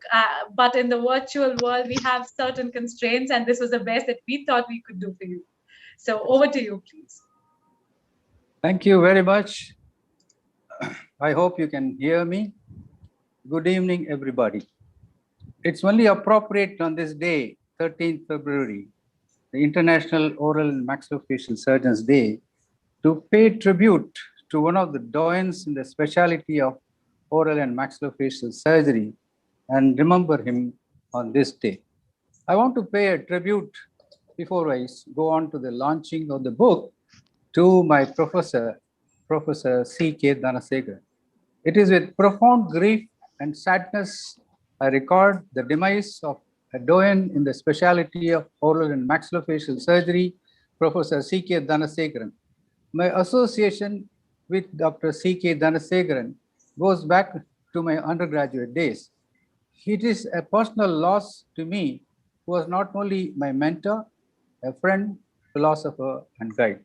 He was the most inspiring and dedicated teacher. He had a flair for teaching. He knew his topic well, and he would try any surgical procedure given in the literature. He was a very upright person and a great human being. He will remain in our hearts and thoughts forever and ever. We pray to God Almighty for his soul to rest in peace. Now, with this few words about the virtual launch of the book, I would I would like to welcome our chief guest, Dr. Bharat Shetty, President DCI, and also Dr. Veera Bahu, President of the AOMSI, Dr. Preetham Shetty, Secretary of AOMSI, Professor Krishnamurti, and Dr. Bill Tucker, along with the host of guest honors. One of them is Dr. Gabriel Millis, who is the President of the International Society of Oral and Maxillofacial Surgeries. The other executive members, other fellow members, students, and friends, good evening and greeting to all. Thanks to the organizers and the publishers, Springer Nature, having invited me for the launch of this book, titled Oral and Maxillofacial Surgery for the Clinician, which is a very much awaited book. This is an initiation by the AOMSI to commemorate 50 years of its existence. A few words about the editorial team: Professor Krishnamurti Banantaya, Dr. Elavenil, Dr. Suvi Manuel, Dr. Vinay Kumar, Dr. Anshul Roy. We have heard so much about this editorial team from Dr. Krishnamurti himself. My association with Krishnamurti, fondly called as Kita by close associates, goes back to the year 1986 when I joined Manipal Dental College as a faculty after a brief sojourn abroad. I always cherished my Manipal days, and the team consisted of Dr. Karyappa, the gentle giant, Krishna Shamarao, who knew his topic well, and he was a bold and daring surgeon, Dr. Sripati Rao, conscientious worker and excellent surgeon, Dr. Ramdas, the workhorse in our team, Dr. Gopal Krishnan, who is now the chairman of AOCM of Asia Pacific region, who was popularly called as Gandhi, and Dr. L.K. Prasad, who has established a private dental college, and Dr. Venkatesh. About Kita, he had a wonderful gift of insight and a great potential as a student, and he has proved it what he is today. He is an academician par excellence, coupled with surgical skills in the field of OMFS, makes him an epitome for an ideal maxillofacial surgeon and an eminent teacher. The other members deserve kudos for their monumental effort. A word of appreciation to Dr. Jimson and Dr. Nehal Patel for compiling and editing the 68 demonstration videos of various surgical procedures. Overall, it was a well-orchestrated effort by the team. The comprehensive open access book covers a wide range of topics, from the outline of dentoalveolar surgery to advanced and complex surgical procedures.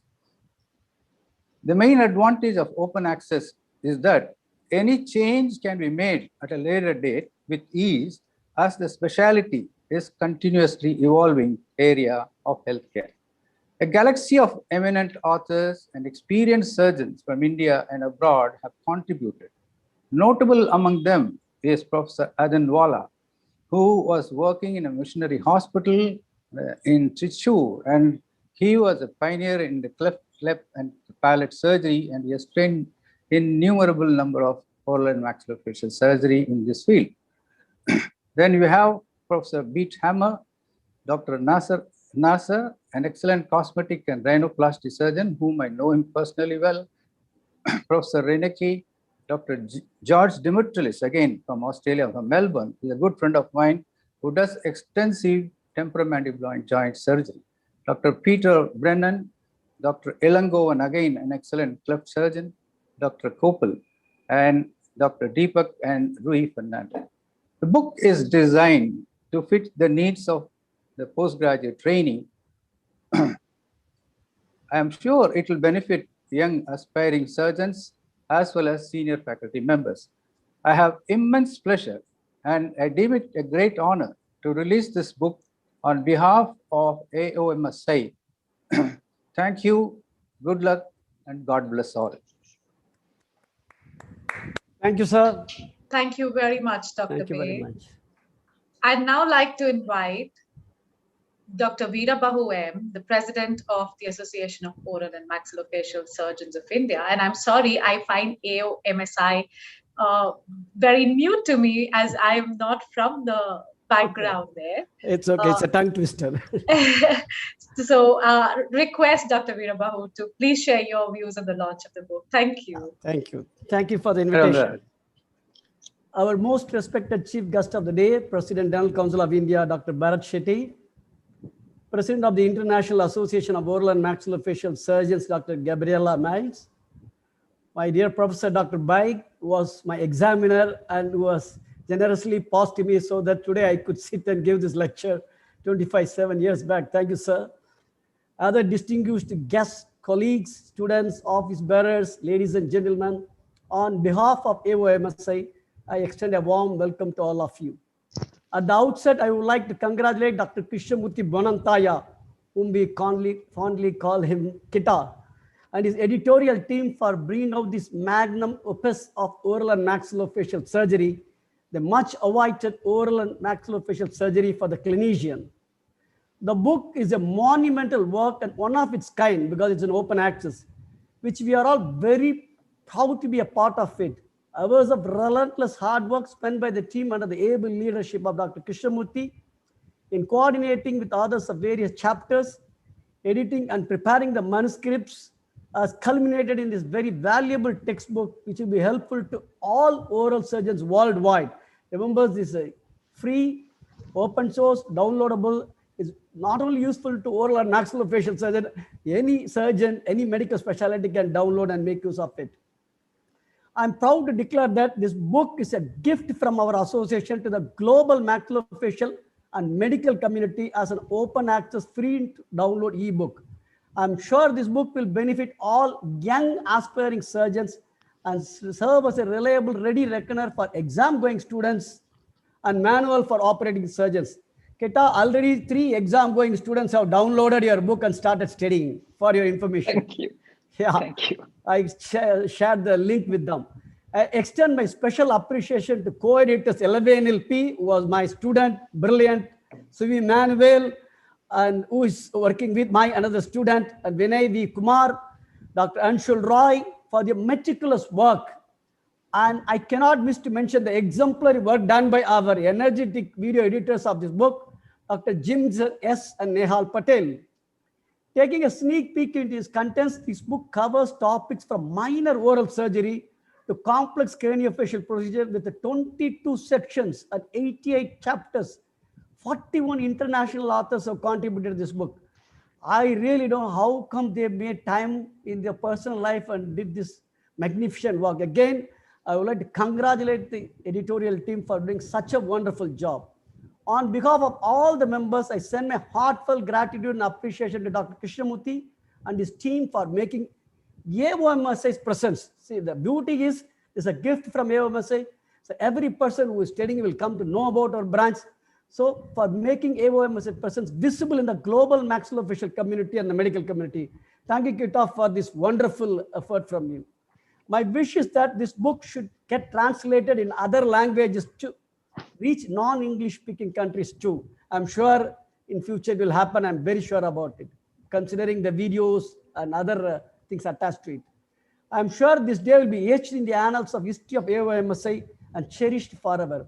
I thank the publisher Springer Nature. Without them, this would not happen. And previous office bearers who okayed it in their EC and the executive committee and the AGM for their contribution in bringing out this book. Most importantly, unfortunately, today, our doyen of maxillofacial community, the founding father, the father of the modern maxillofacial surgery in South India, Dr. C.K. Dhanasekaran, the teacher of Mr. Baig, and teacher's teacher passed away. He is a very commanding surgeon. Even in his exit, he commanded and he left heavenly abode and chose the day of International Oral and Maxillofacial Surgery Day. So we will remember always every year. So I dedicate this book with support from Dr. Krishnamurthy to our founding father of modern oral surgery, Dr. C.K. Dhanasekaran sir, who passed away today. Right. So stay safe, get vaccinated. Hope to see you all soon in person. Whether it is vaccine or knowledge, India stands in the forefront of sharing. Jai Hind, long live AOMSI. Thank you, Dr. Veerabahu. I think you summed it up so very well. I'd now like to invite Dr. Preetam Shetty, the Secretary General of AOMSI and an accomplished maxillofacial and cleft surgeon, who will share insights on the chapters he's contributed to in the book. Over to you, Dr. Shetty.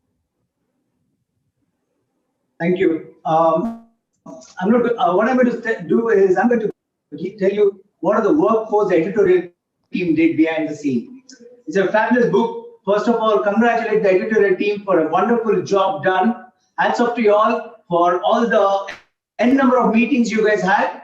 Krishnamurthy sir will agree with me. Sui Manuel had kept everybody under tight wrist for the last 3 years. Sui, you're the hero today.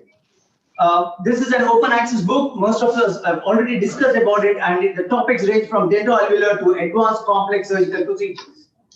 Now, the editorial team was next. The editorial team was first on May 2017. Dr. Krishnamurthy decided to pick the editorial team. Once he picked the editorial team, by June 2017, we had the first meeting at Bangalore. During that first meeting of Bangalore, he briefed the editorial team of the things what he wants in the book. By July 2017, that is 1 month. 1 month later, the editorial team was ready with the table of content. They were ready with the layout. They were ready with the preparation of chapter outlines. Just in a month, they did a fabulous job. But the next 3 months, they worked on a sample chapter, which we were supposed to send to Springer, and Springer had to approve on that sample chapter. Within 3 months, a sample chapter was done. It was sent to Springer, and Springer had approved. So by then, the game was on. We knew that we can write a textbook.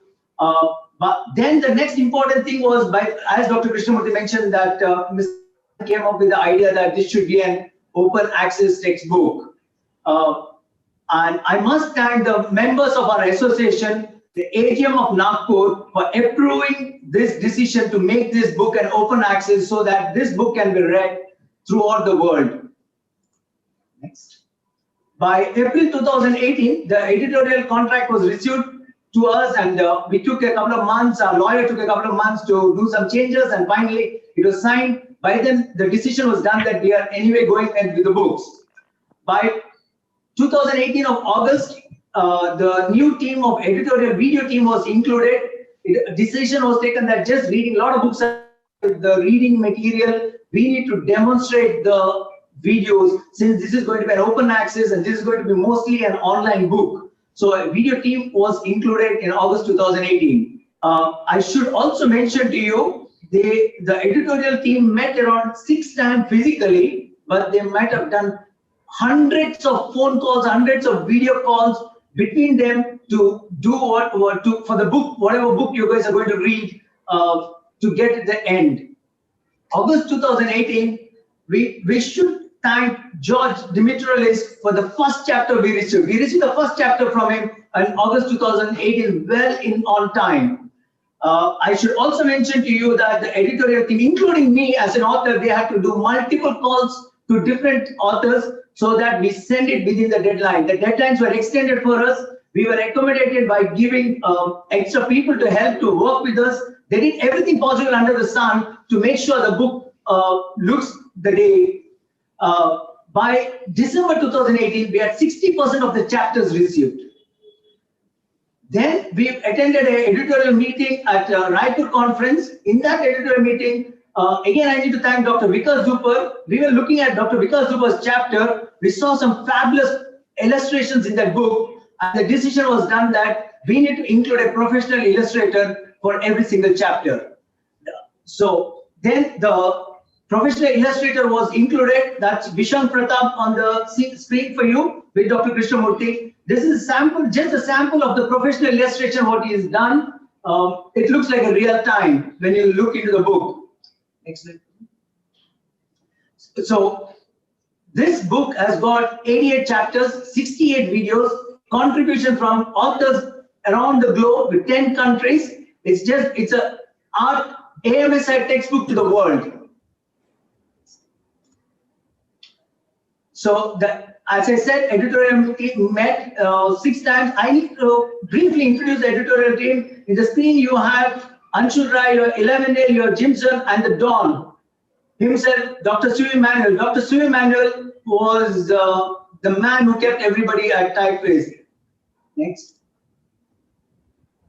That's Sui with our editorial chief, Dr. Krishnamurti, and the two video editors. They're laughing to glory.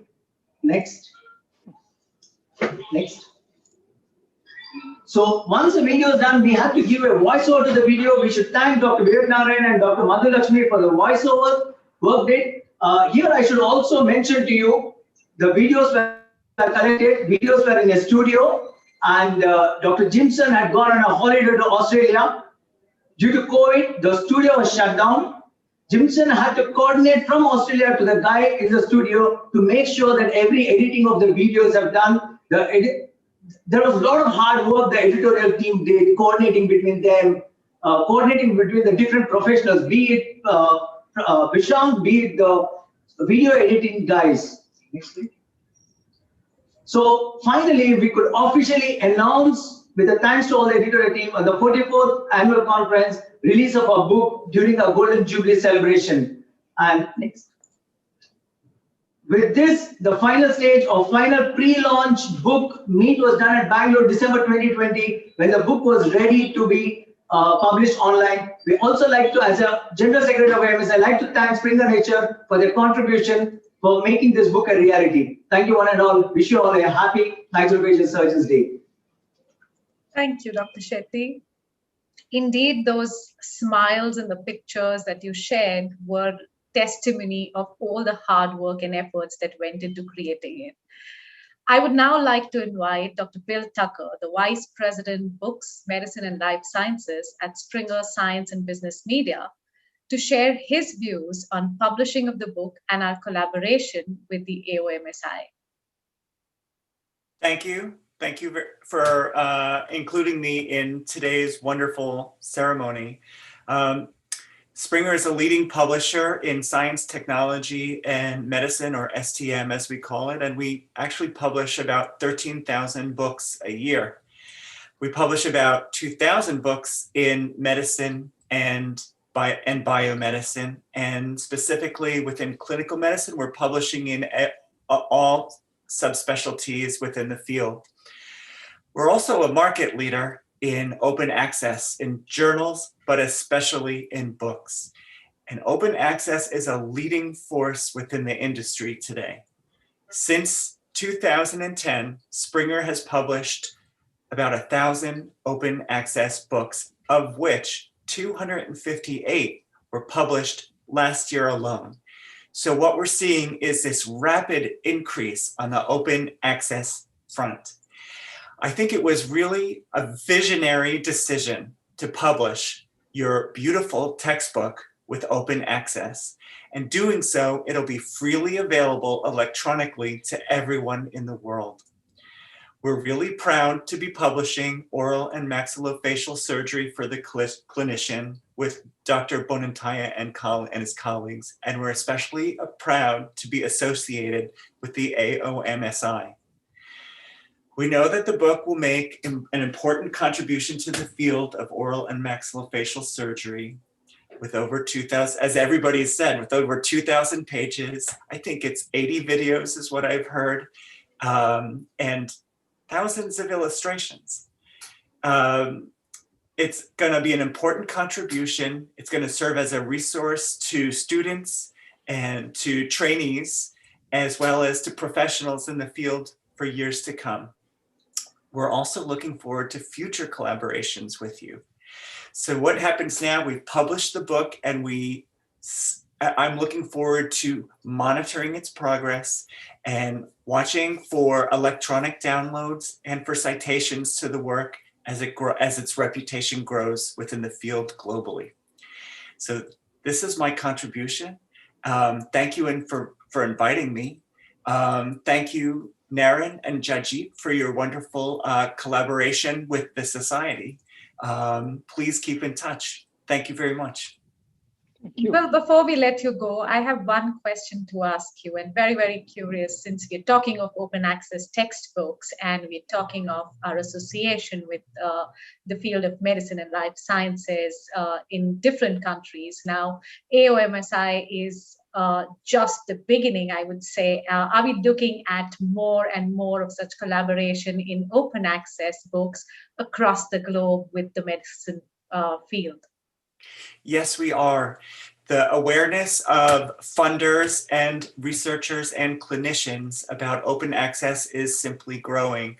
What's happening is more and more funds are becoming available, and there is a growing initiative within Springer to help spread the word so that we can take advantage of these resources that are available and help disseminate information globally.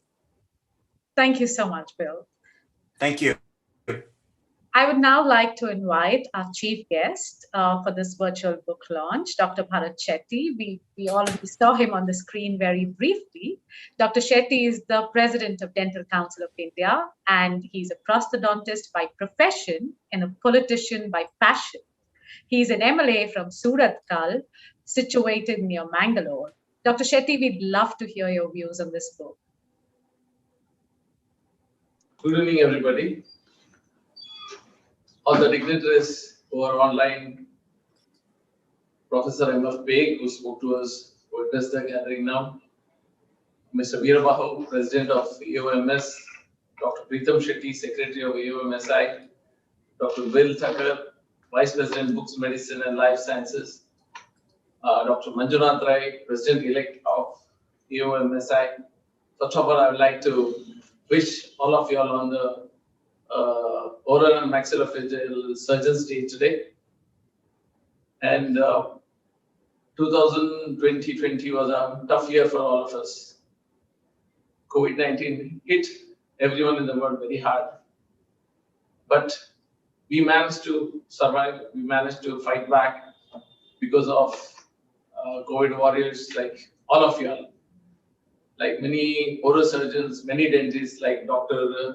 Neelam Andrade and many more have been in the forefront and led the battle against COVID-19. So first of all, I would like to thank all our dental surgeons, oral surgeons who have helped us fight COVID-19.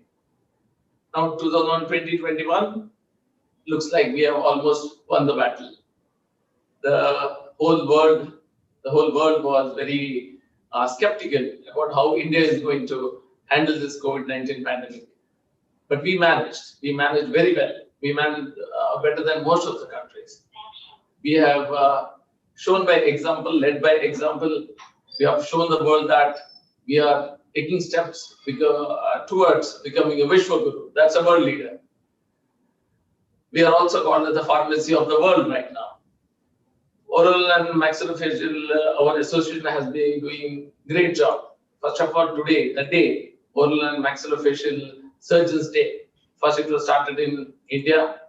Now that same day is celebrated as the Oral and Maxillofacial Day all over the world. So I would like to congratulate you guys for that, because you're leading, however small the steps are, you're leading towards becoming a world leader in every small way. Now coming to the launch of this textbook, I'm really impressed with your association. I think keeping all the business aspects aside, you guys have come out and maybe spend a bomb. I think you spent around 30-35 lakhs, and you're giving it free of cost for everyone, for the public, oral surgeons, everyone. A free download is possible anywhere in the world. So I really thank you all for that. You have done a great job from the association. All the members, 6,000-7,000 odd members are there in this association, I've heard. And Dr. Krishnamurti and the editorial team, they've done a fantastic job. I was going through the book here, Pritham was showing me. You guys have done a great job, I think. I would like to congratulate Dr. Krishnamurti and his whole editorial team on the fantastic work they have done. Now we are facing a lot of challenges. Because of this COVID-19 and all those things. There are a few positive points also, like this conference where we are learn to beat the distance. Everyone is going through the online conferences and all those things. We are entering a new era, and we are adjusting ourselves to the new protocols rather. Now, there are a lot of things in the Dental Council of India also. There are many oral surgeons who are Dental Council of India, members of Dental Council of India, like Dr. Katharia, or Dr. Sabarwal, Dr. Vikas Dupar, Dr. Jeevan Lata, Dr. Gandra, many more. And every time they have been pushing the interests of oral surgeons in the Dental Council of India. I think there are a few very important things like DNB for the oncology and the oral and maxillofacial surgery. There's a demand for that also. We are looking into that. It has come to one level. I think we'll have to pursue that also. And fellowship program, I heard the Oral and Maxillofacial Association is the first association to start the fellowship itself, and they are. I think you guys are requiring a Dental Council of India recognition for that. I don't know how what is the how far you have reached in that process. So I'll surely look into it. And both of them have been telling me, the president-elect and the secretary, and Dr. Veerababu is smiling there. Please. We'll do our level best and see to come out the legal hurdles if there are any. Otherwise, it's a straight walk, I think. Then I would like to congratulate you guys again for all the good work you guys have been doing, and wish you all the best. And I'm the acting president, not the president of Dental Council of India. I'm the acting president of Dental Council of India. As the acting president of Dental Council of India, or as a prosthodontist, I cannot welcome you to the conference which is coming. You guys are coming to Mangalore. December, there's an annual conference. But surely, as a member of the Legislative Assembly, I'm the MLA of Mangalore City North. So you guys will be coming to my assembly constituency. So I welcome all of you all to Mangalore in December. I hope to see you all here 2nd, 3rd, and 4th December, I think. See you all in Mangalore. And thank you all. Thank you very much for having me here with you guys. Thank you. Thank you, Doctor. Thank you very much. Thank you, Dr. Shetty. I think you just summed up a very interesting concept, and I was reminded of Ernie Fletcher's quote, which says, education is our greatest opportunity to give an irrevocable gift to the next generation. So perhaps this book is just steering in that direction. I'd now like to call upon our guests of honor for their addresses. We first have Dr. Gabriela Milesi, who is the president of the International Association of Oral and Maxillofacial Surgeons and a maxillofacial surgeon from Vienna. She works at the Medical University of Vienna and at the University Hospital for Craniofacial, Maxillofacial, and Oral Surgery. Over to you, Dr. Milesi. Thank you very much for the kind words. Well, good evening, esteemed Society of Friends of our specialty of oral and maxillofacial surgery, and dear members of the Indian Association. As the current president of the International Association of OMS, I want to bring to you our warmest regards and congratulations of our international community. It's an honor for us to celebrate with you the International Day of OMS. And we know what we do, our work we do for our societies, the importance of our work. But it is even more important, I think, to show the environment and other parts of the society what we do and how important OMS is in our world. And the International Day of OMS is one chance to do it. And to top this celebration with the launch and the presentation of such a high-class edition of a scientific book as yours, the open access book on oral and maxillofacial surgery for the clinician, that is like the cherry on the cake. So my felicitation to this comprehensive opus. It will be a great addition to every online virtual library in all on the world, and to share our knowledge and the expertise with our colleagues and with our next gen.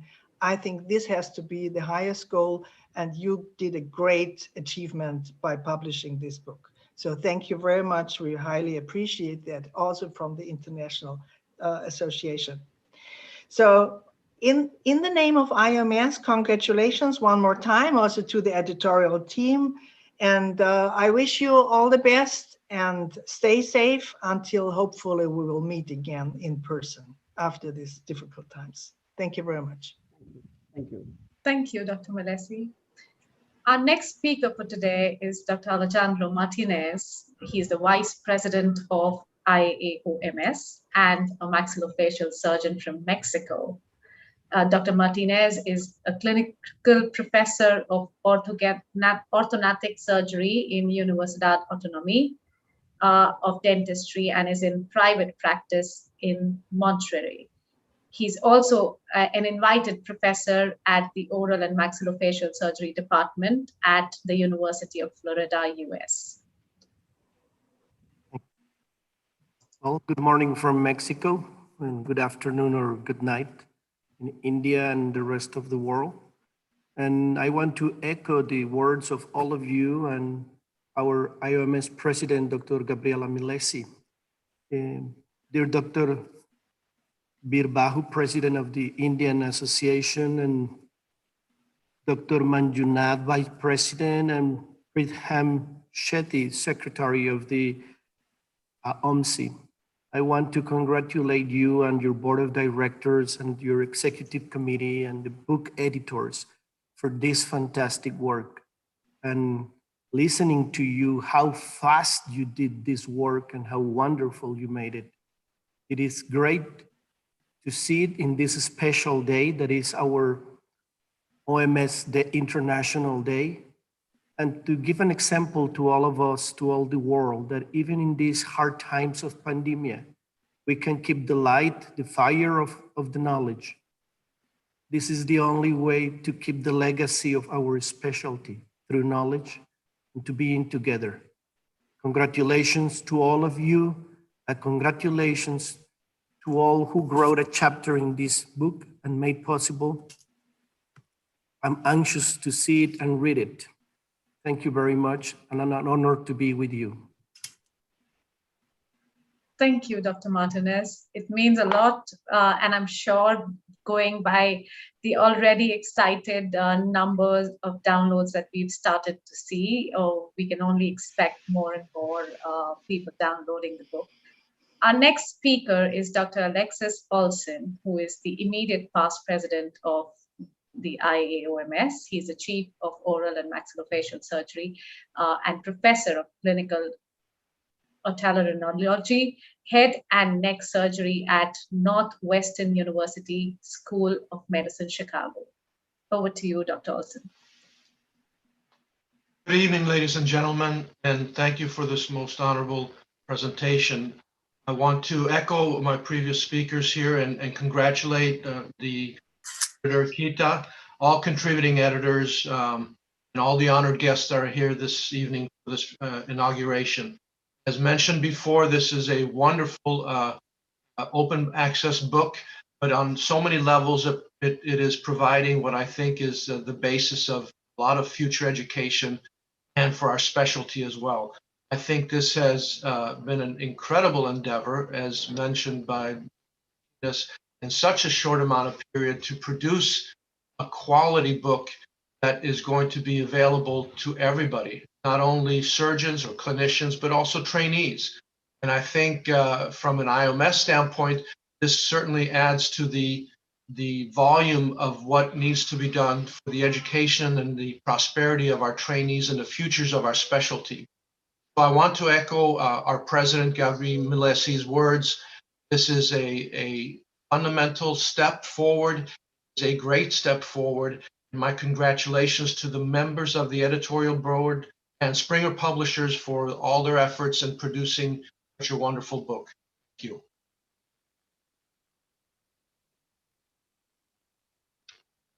Thank you, Dr. Olson. Our next speaker is Dr. Tetsu Takahashi, the Asian representative of IAOMS and professor and chairman, Division of OMS in Tohoku University, Japan. Over to you, Dr. Takahashi. Yes, can you hear me? Yes, sir, loud and clear. Okay. Dear colleagues, good evening. Greeting from Japan. My name is Tetsu Takahashi. On behalf of the Asian representative of IAOMS and the executive director of the Asian Association of Oral and Maxillofacial Surgeons, I would like to express my sincere thanks to the President Veravu and all the AOMSI members for the inviting of the memorial virtual launch of your book ceremony. And congratulations on the launch of the book, Maxillofacial Surgery for the Clinicians. This book, Maxillofacial Surgery for the Clinicians, I learned today that this is a very unique open access book and 88 chapters and huge pages and very comprehensive. I'm really looking forward to reading this book. I also highly recommend this book to all the oral and maxillofacial surgeons in Asia. I think that this book seems to become the milestone of the oral and maxillofacial surgery in the world.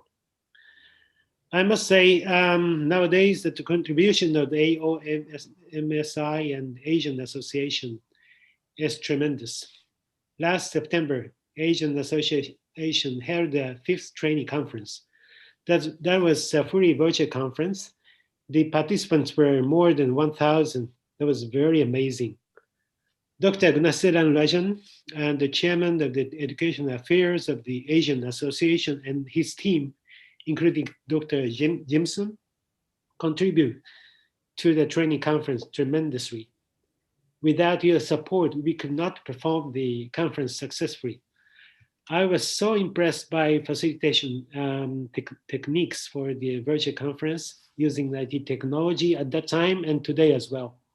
So I appreciate very much for your wonderful help. I'm sure from now on, India is the leading country for the oral and maxillofacial surgery, not only in Asia, but in the world. We all have to learn from you. Again, thank you very much for inviting me to such a memorial ceremony.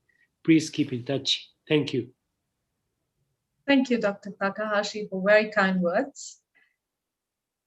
Our next speaker is Dr. Imad Elimiari. He's the president of the African Association of Oral and Maxillofacial Surgeons and is also the former dental dean of the National Rabat University in Khartoum, Sudan.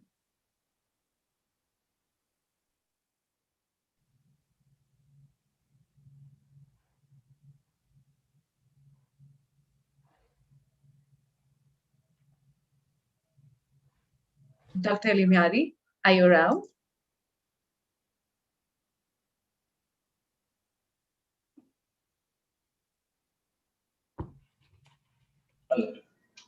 Nidhi, I think he's around, but maybe we unmuted So him. We'll move forward and come back. And then we can come back to him if he's. Sure, if sure. We'll do that.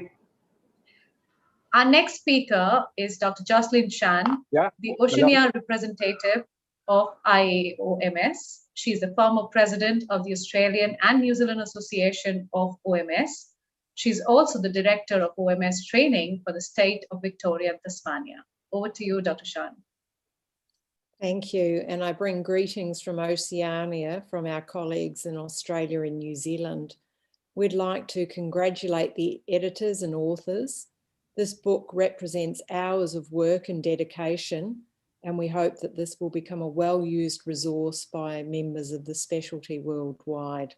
Thank you very much for the invitation to the book launch. Thank you, Dr. Chan. Moving to our next speaker today, Dr. Rui Fernandez. Imad sir is back. We can ask him to. Let's go to Dr. Imad Elimyari first then. Good evening, everybody. Actually, the connection is not allowing me to open the camera. I'm very honored to be a part of this event. I would like to honor the fact that there is a great population of African oral maxillofacial surgeon residents. There are more than 1,200 surgeons. I'm sure this open access book will be of great benefit, such that the most recent literature is expanded to such surgeons and residents. Indian patients also share resemblance, to our African ones on the relation to late diagnosis and certain tropical factors and type of food and habits.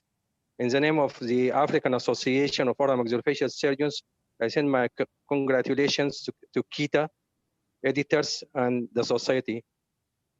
Thank you for having me. Thank you, Dr. Elimyari. I think while we couldn't see you in person here, but your words really, really mean a lot. Thank you there. Our next speaker is Dr. Rui Fernandez. He's a professor and associate chair, Department of OMS, Chief of Head and Neck Surgery at the University of Florida, College of Medicine, Jacksonville. He's an eminent head and neck surgeon and has also contributed to the book. So we would love to hear about your contribution here, Dr. Fernandez. Well, thank you. Good morning. Again, I would like to express my gratitude for being able to contribute to the paper, to the book, and offer my congratulations to the association as well as the editor for the wonderful work. I look very much to having it available for my residents and fellows, as well as all the residents within the US. So congratulations, and look forward to continuing to collaborate. Thank you, Dr. Fernandez. Moving on to our next speaker, Dr. Nick Calavazos, the European representative of IAOMS. He's a head and neck reconstructive and maxillofacial surgeon at the University College in London. He's also the Secretary General of the European Association for Craniofacial Maxillofacial Surgery. Over to you, Dr. Calavazos. Dear colleagues, dear friends, on behalf of the European Association of Craniomaxillofacial Surgery, I would like also to join in congratulating AOMC for the launch of the open source book in oral maxillofacial surgery for the clinician. I can see very distinct benefits, providing a massive input for the wider OMFS community worldwide. And of course, if I'm allowed to be slightly more specific, this is one of the very few books that lately are published and cover the whole spectrum of the specialty, 2,000 pages. And this actually shows that despite the in-depth subspecialization of all of us or part of us, there is something unique covering the whole spectrum of the specialty, covering all the subspecialties within the oral maxillofacial surgery, providing transferable skills. This is why I think it's so important, this milestone publication from the Indian Association of Oral Maxillofacial Surgeons. I enjoyed also very much the presentation of case scenarios discussion which essentially show real-life examples of clinical practice with ideal scenarios of management. And of course, the videos, the 80 videos are associated with the book. So concluding, I would like to congratulate the whole editorial board for the book and thank the IOMC for the contribution to the training and education of the wider OMFS community. Thank you very much. Thank you, Dr. Calabrazas. And before I say that we're coming closer to the very end of today's event and hand it over for a vote of thanks, I would like to congratulate everyone at the AOMSI once again for bringing about this book. And this congratulations comes from the entire Springer Nature family to all of you. I hope this book brings about a revolution in open access textbooks in the medical world and has more and more readers, students, surgeons benefiting from this. Once again, thank you very much to our esteemed guests today, the guest of honor, Dr. Baig, and all the contributing editors for their support, as well as the kind words that you've just spoken. Thank you, and I now hand over to Dr. Pramod Subhash, who's the treasurer of the AOMSI, for a vote of thanks. Thank you for being a wonderful audience, and have a great evening ahead. Thank you, Nidhi. It's a very long list to thank. And it is indeed a very monumentous day for AOMSI. We have had very good programs for our Maxillofacial Surgeons Day over the years, especially the last year we had the Torch program, which was very well conducted, and I know how much effort that Preetham took as the secretary, and all the effort taken by all the state chapters, the state chapter secretaries and presidents and everybody who involved with the Torch program.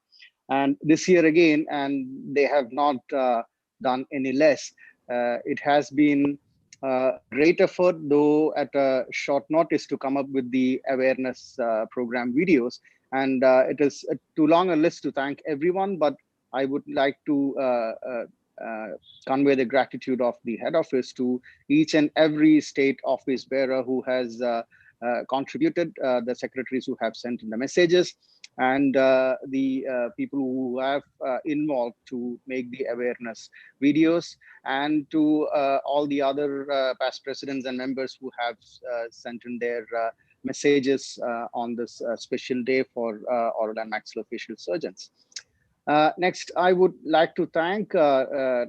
Alok Thakur, the chief guest for the Impact launch of the Impact program, and again to Dr. Borle for launching the program, and Dr. Moni Kuriakos and his able aide, Dr. Vijay Pillai, for initiating the program and involving AOMSI to be a part of the Impact program. Then I move on to the panel discussion, which was very well moderated by Dr. Sanjeev Nair and Krishnamurthy Bonantaya. They always do a very good job at coming out with very, very specific questions and then eliciting excellent answers from the panelists involving Kishore Naik, Nabil Saman, Veer Bahu, the president, Dr. Ashok Dabir, who all gave us what inspired them to take up this specialty at that time point. And again, Dr. Bhagavandas Rai, who is a contemporary, we all have similar experiences, and the young voice from Mimamsa Boj, and it is very, very heartening to hear that our specialty is going to be in very, very good hands with people who have very clear thinking process. Thanks to all the panelists and the moderators for the panel discussion again.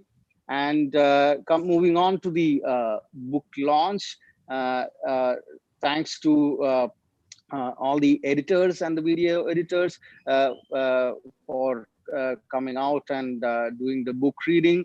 Lavinal, Suvi, Vinay, and Anshul, and you all have done an excellent job at bringing out this book in such a short span of time, and not to forget the exhaustive work done by the video editors Jimson and Nehal Patel. I would like to thank Dr. M.F. Baig, who is, we get to hear him sing very often. And thank you, sir, for your kind words and launching the book on behalf of AMSI, and to Dr. Bharat Shetty, the President of Dental Council of India, for taking out a bit of time, which is so valuable to us with all your other commitments. And thank you so much for joining us today. I would like to thank the Springer team, starting with Dr. Bill Tucker, the Vice President of Book Medicine Life Sciences, New York. Thank you, sir, for joining us. And special thanks to Naren, whom I have associated with when I was an associate editor a few years back. Thank you so much. And to Dr. Jagdeep Kaur as well. Thanks to Nidhi for hosting the session wonderfully. And I would also like to thank all the international dignitaries who came and said very kind words regarding the effort that our association has taken. Thank you, Dr. Gabriel Milesi, President IOMS, Dr. Alejandro Martinez, Vice President IOMS, Dr. Tetsu Takahashi, Asian Representative IOMS. I hope, but you may not remember, but we met at the Japan meeting last year. Dr. Imad Elimiari, I'm sorry that you couldn't join us with the video, but thank you for sending in your audio message. Dr. Jocelyn Shand, Oceania representative, dear friend Rui Fernandez, member at large IOMS, and Dr. Nick Calabrazos, European representative IOMS. Thank you so much, everyone, for taking out time. And also, I would like to thank the technical team, Evan Logics, Praveen Udupa, and Shilpa, and all the entire team that works behind you. Today, it went like clockwork. We are supposed to end at 6:30, and we are almost in time. That's a very wonderful job done by you. Thank you so much. I would like to end this address with a small announcement. We are coming up with a virtual education event on craniofacial surgery, the basics. This is organized by the Indian Society of Cleft Lip, Palate and Craniofacial Anomalies. It is a virtual event which will be held on 27th and 28th of February 2001 in the evening, 4 to 8:30 p.m. Indian time on both days. This event is to stand in for the actual conference that Indian Society was supposed to have organized during this month end, which of course due to the pandemic and the COVID stands postponed, not cancelled, stands postponed. But in place of that, we have planned a specific session only on craniofacial surgery, and we have a wide range of speakers from all over the world, from Europe, from USA, from Australia, and of course from India. It's going to be a very wonderful event. The registration will be free. The flyer will be out on Monday, and if anybody from any part of the world is free to attend as long as they register. And I hope you would encourage anybody who has interest in craniofacial surgery to attend. Thank you so much, and over to you, Priyita.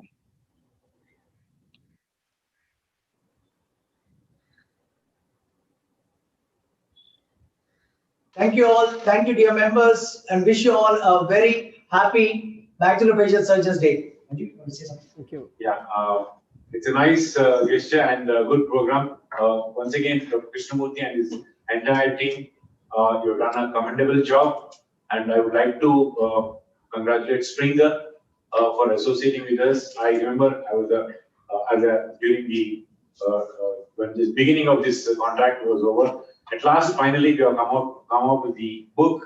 And I'm very happy to see many leaders of maxillofacial surgeons all over the world being a part of this particular program. I wish once again everyone a happy World Maxillofacial Surgeons Day. Thank you. Thank you, dear Secretary and President-elect and all the members. Thank you. See you. Bye. Take care.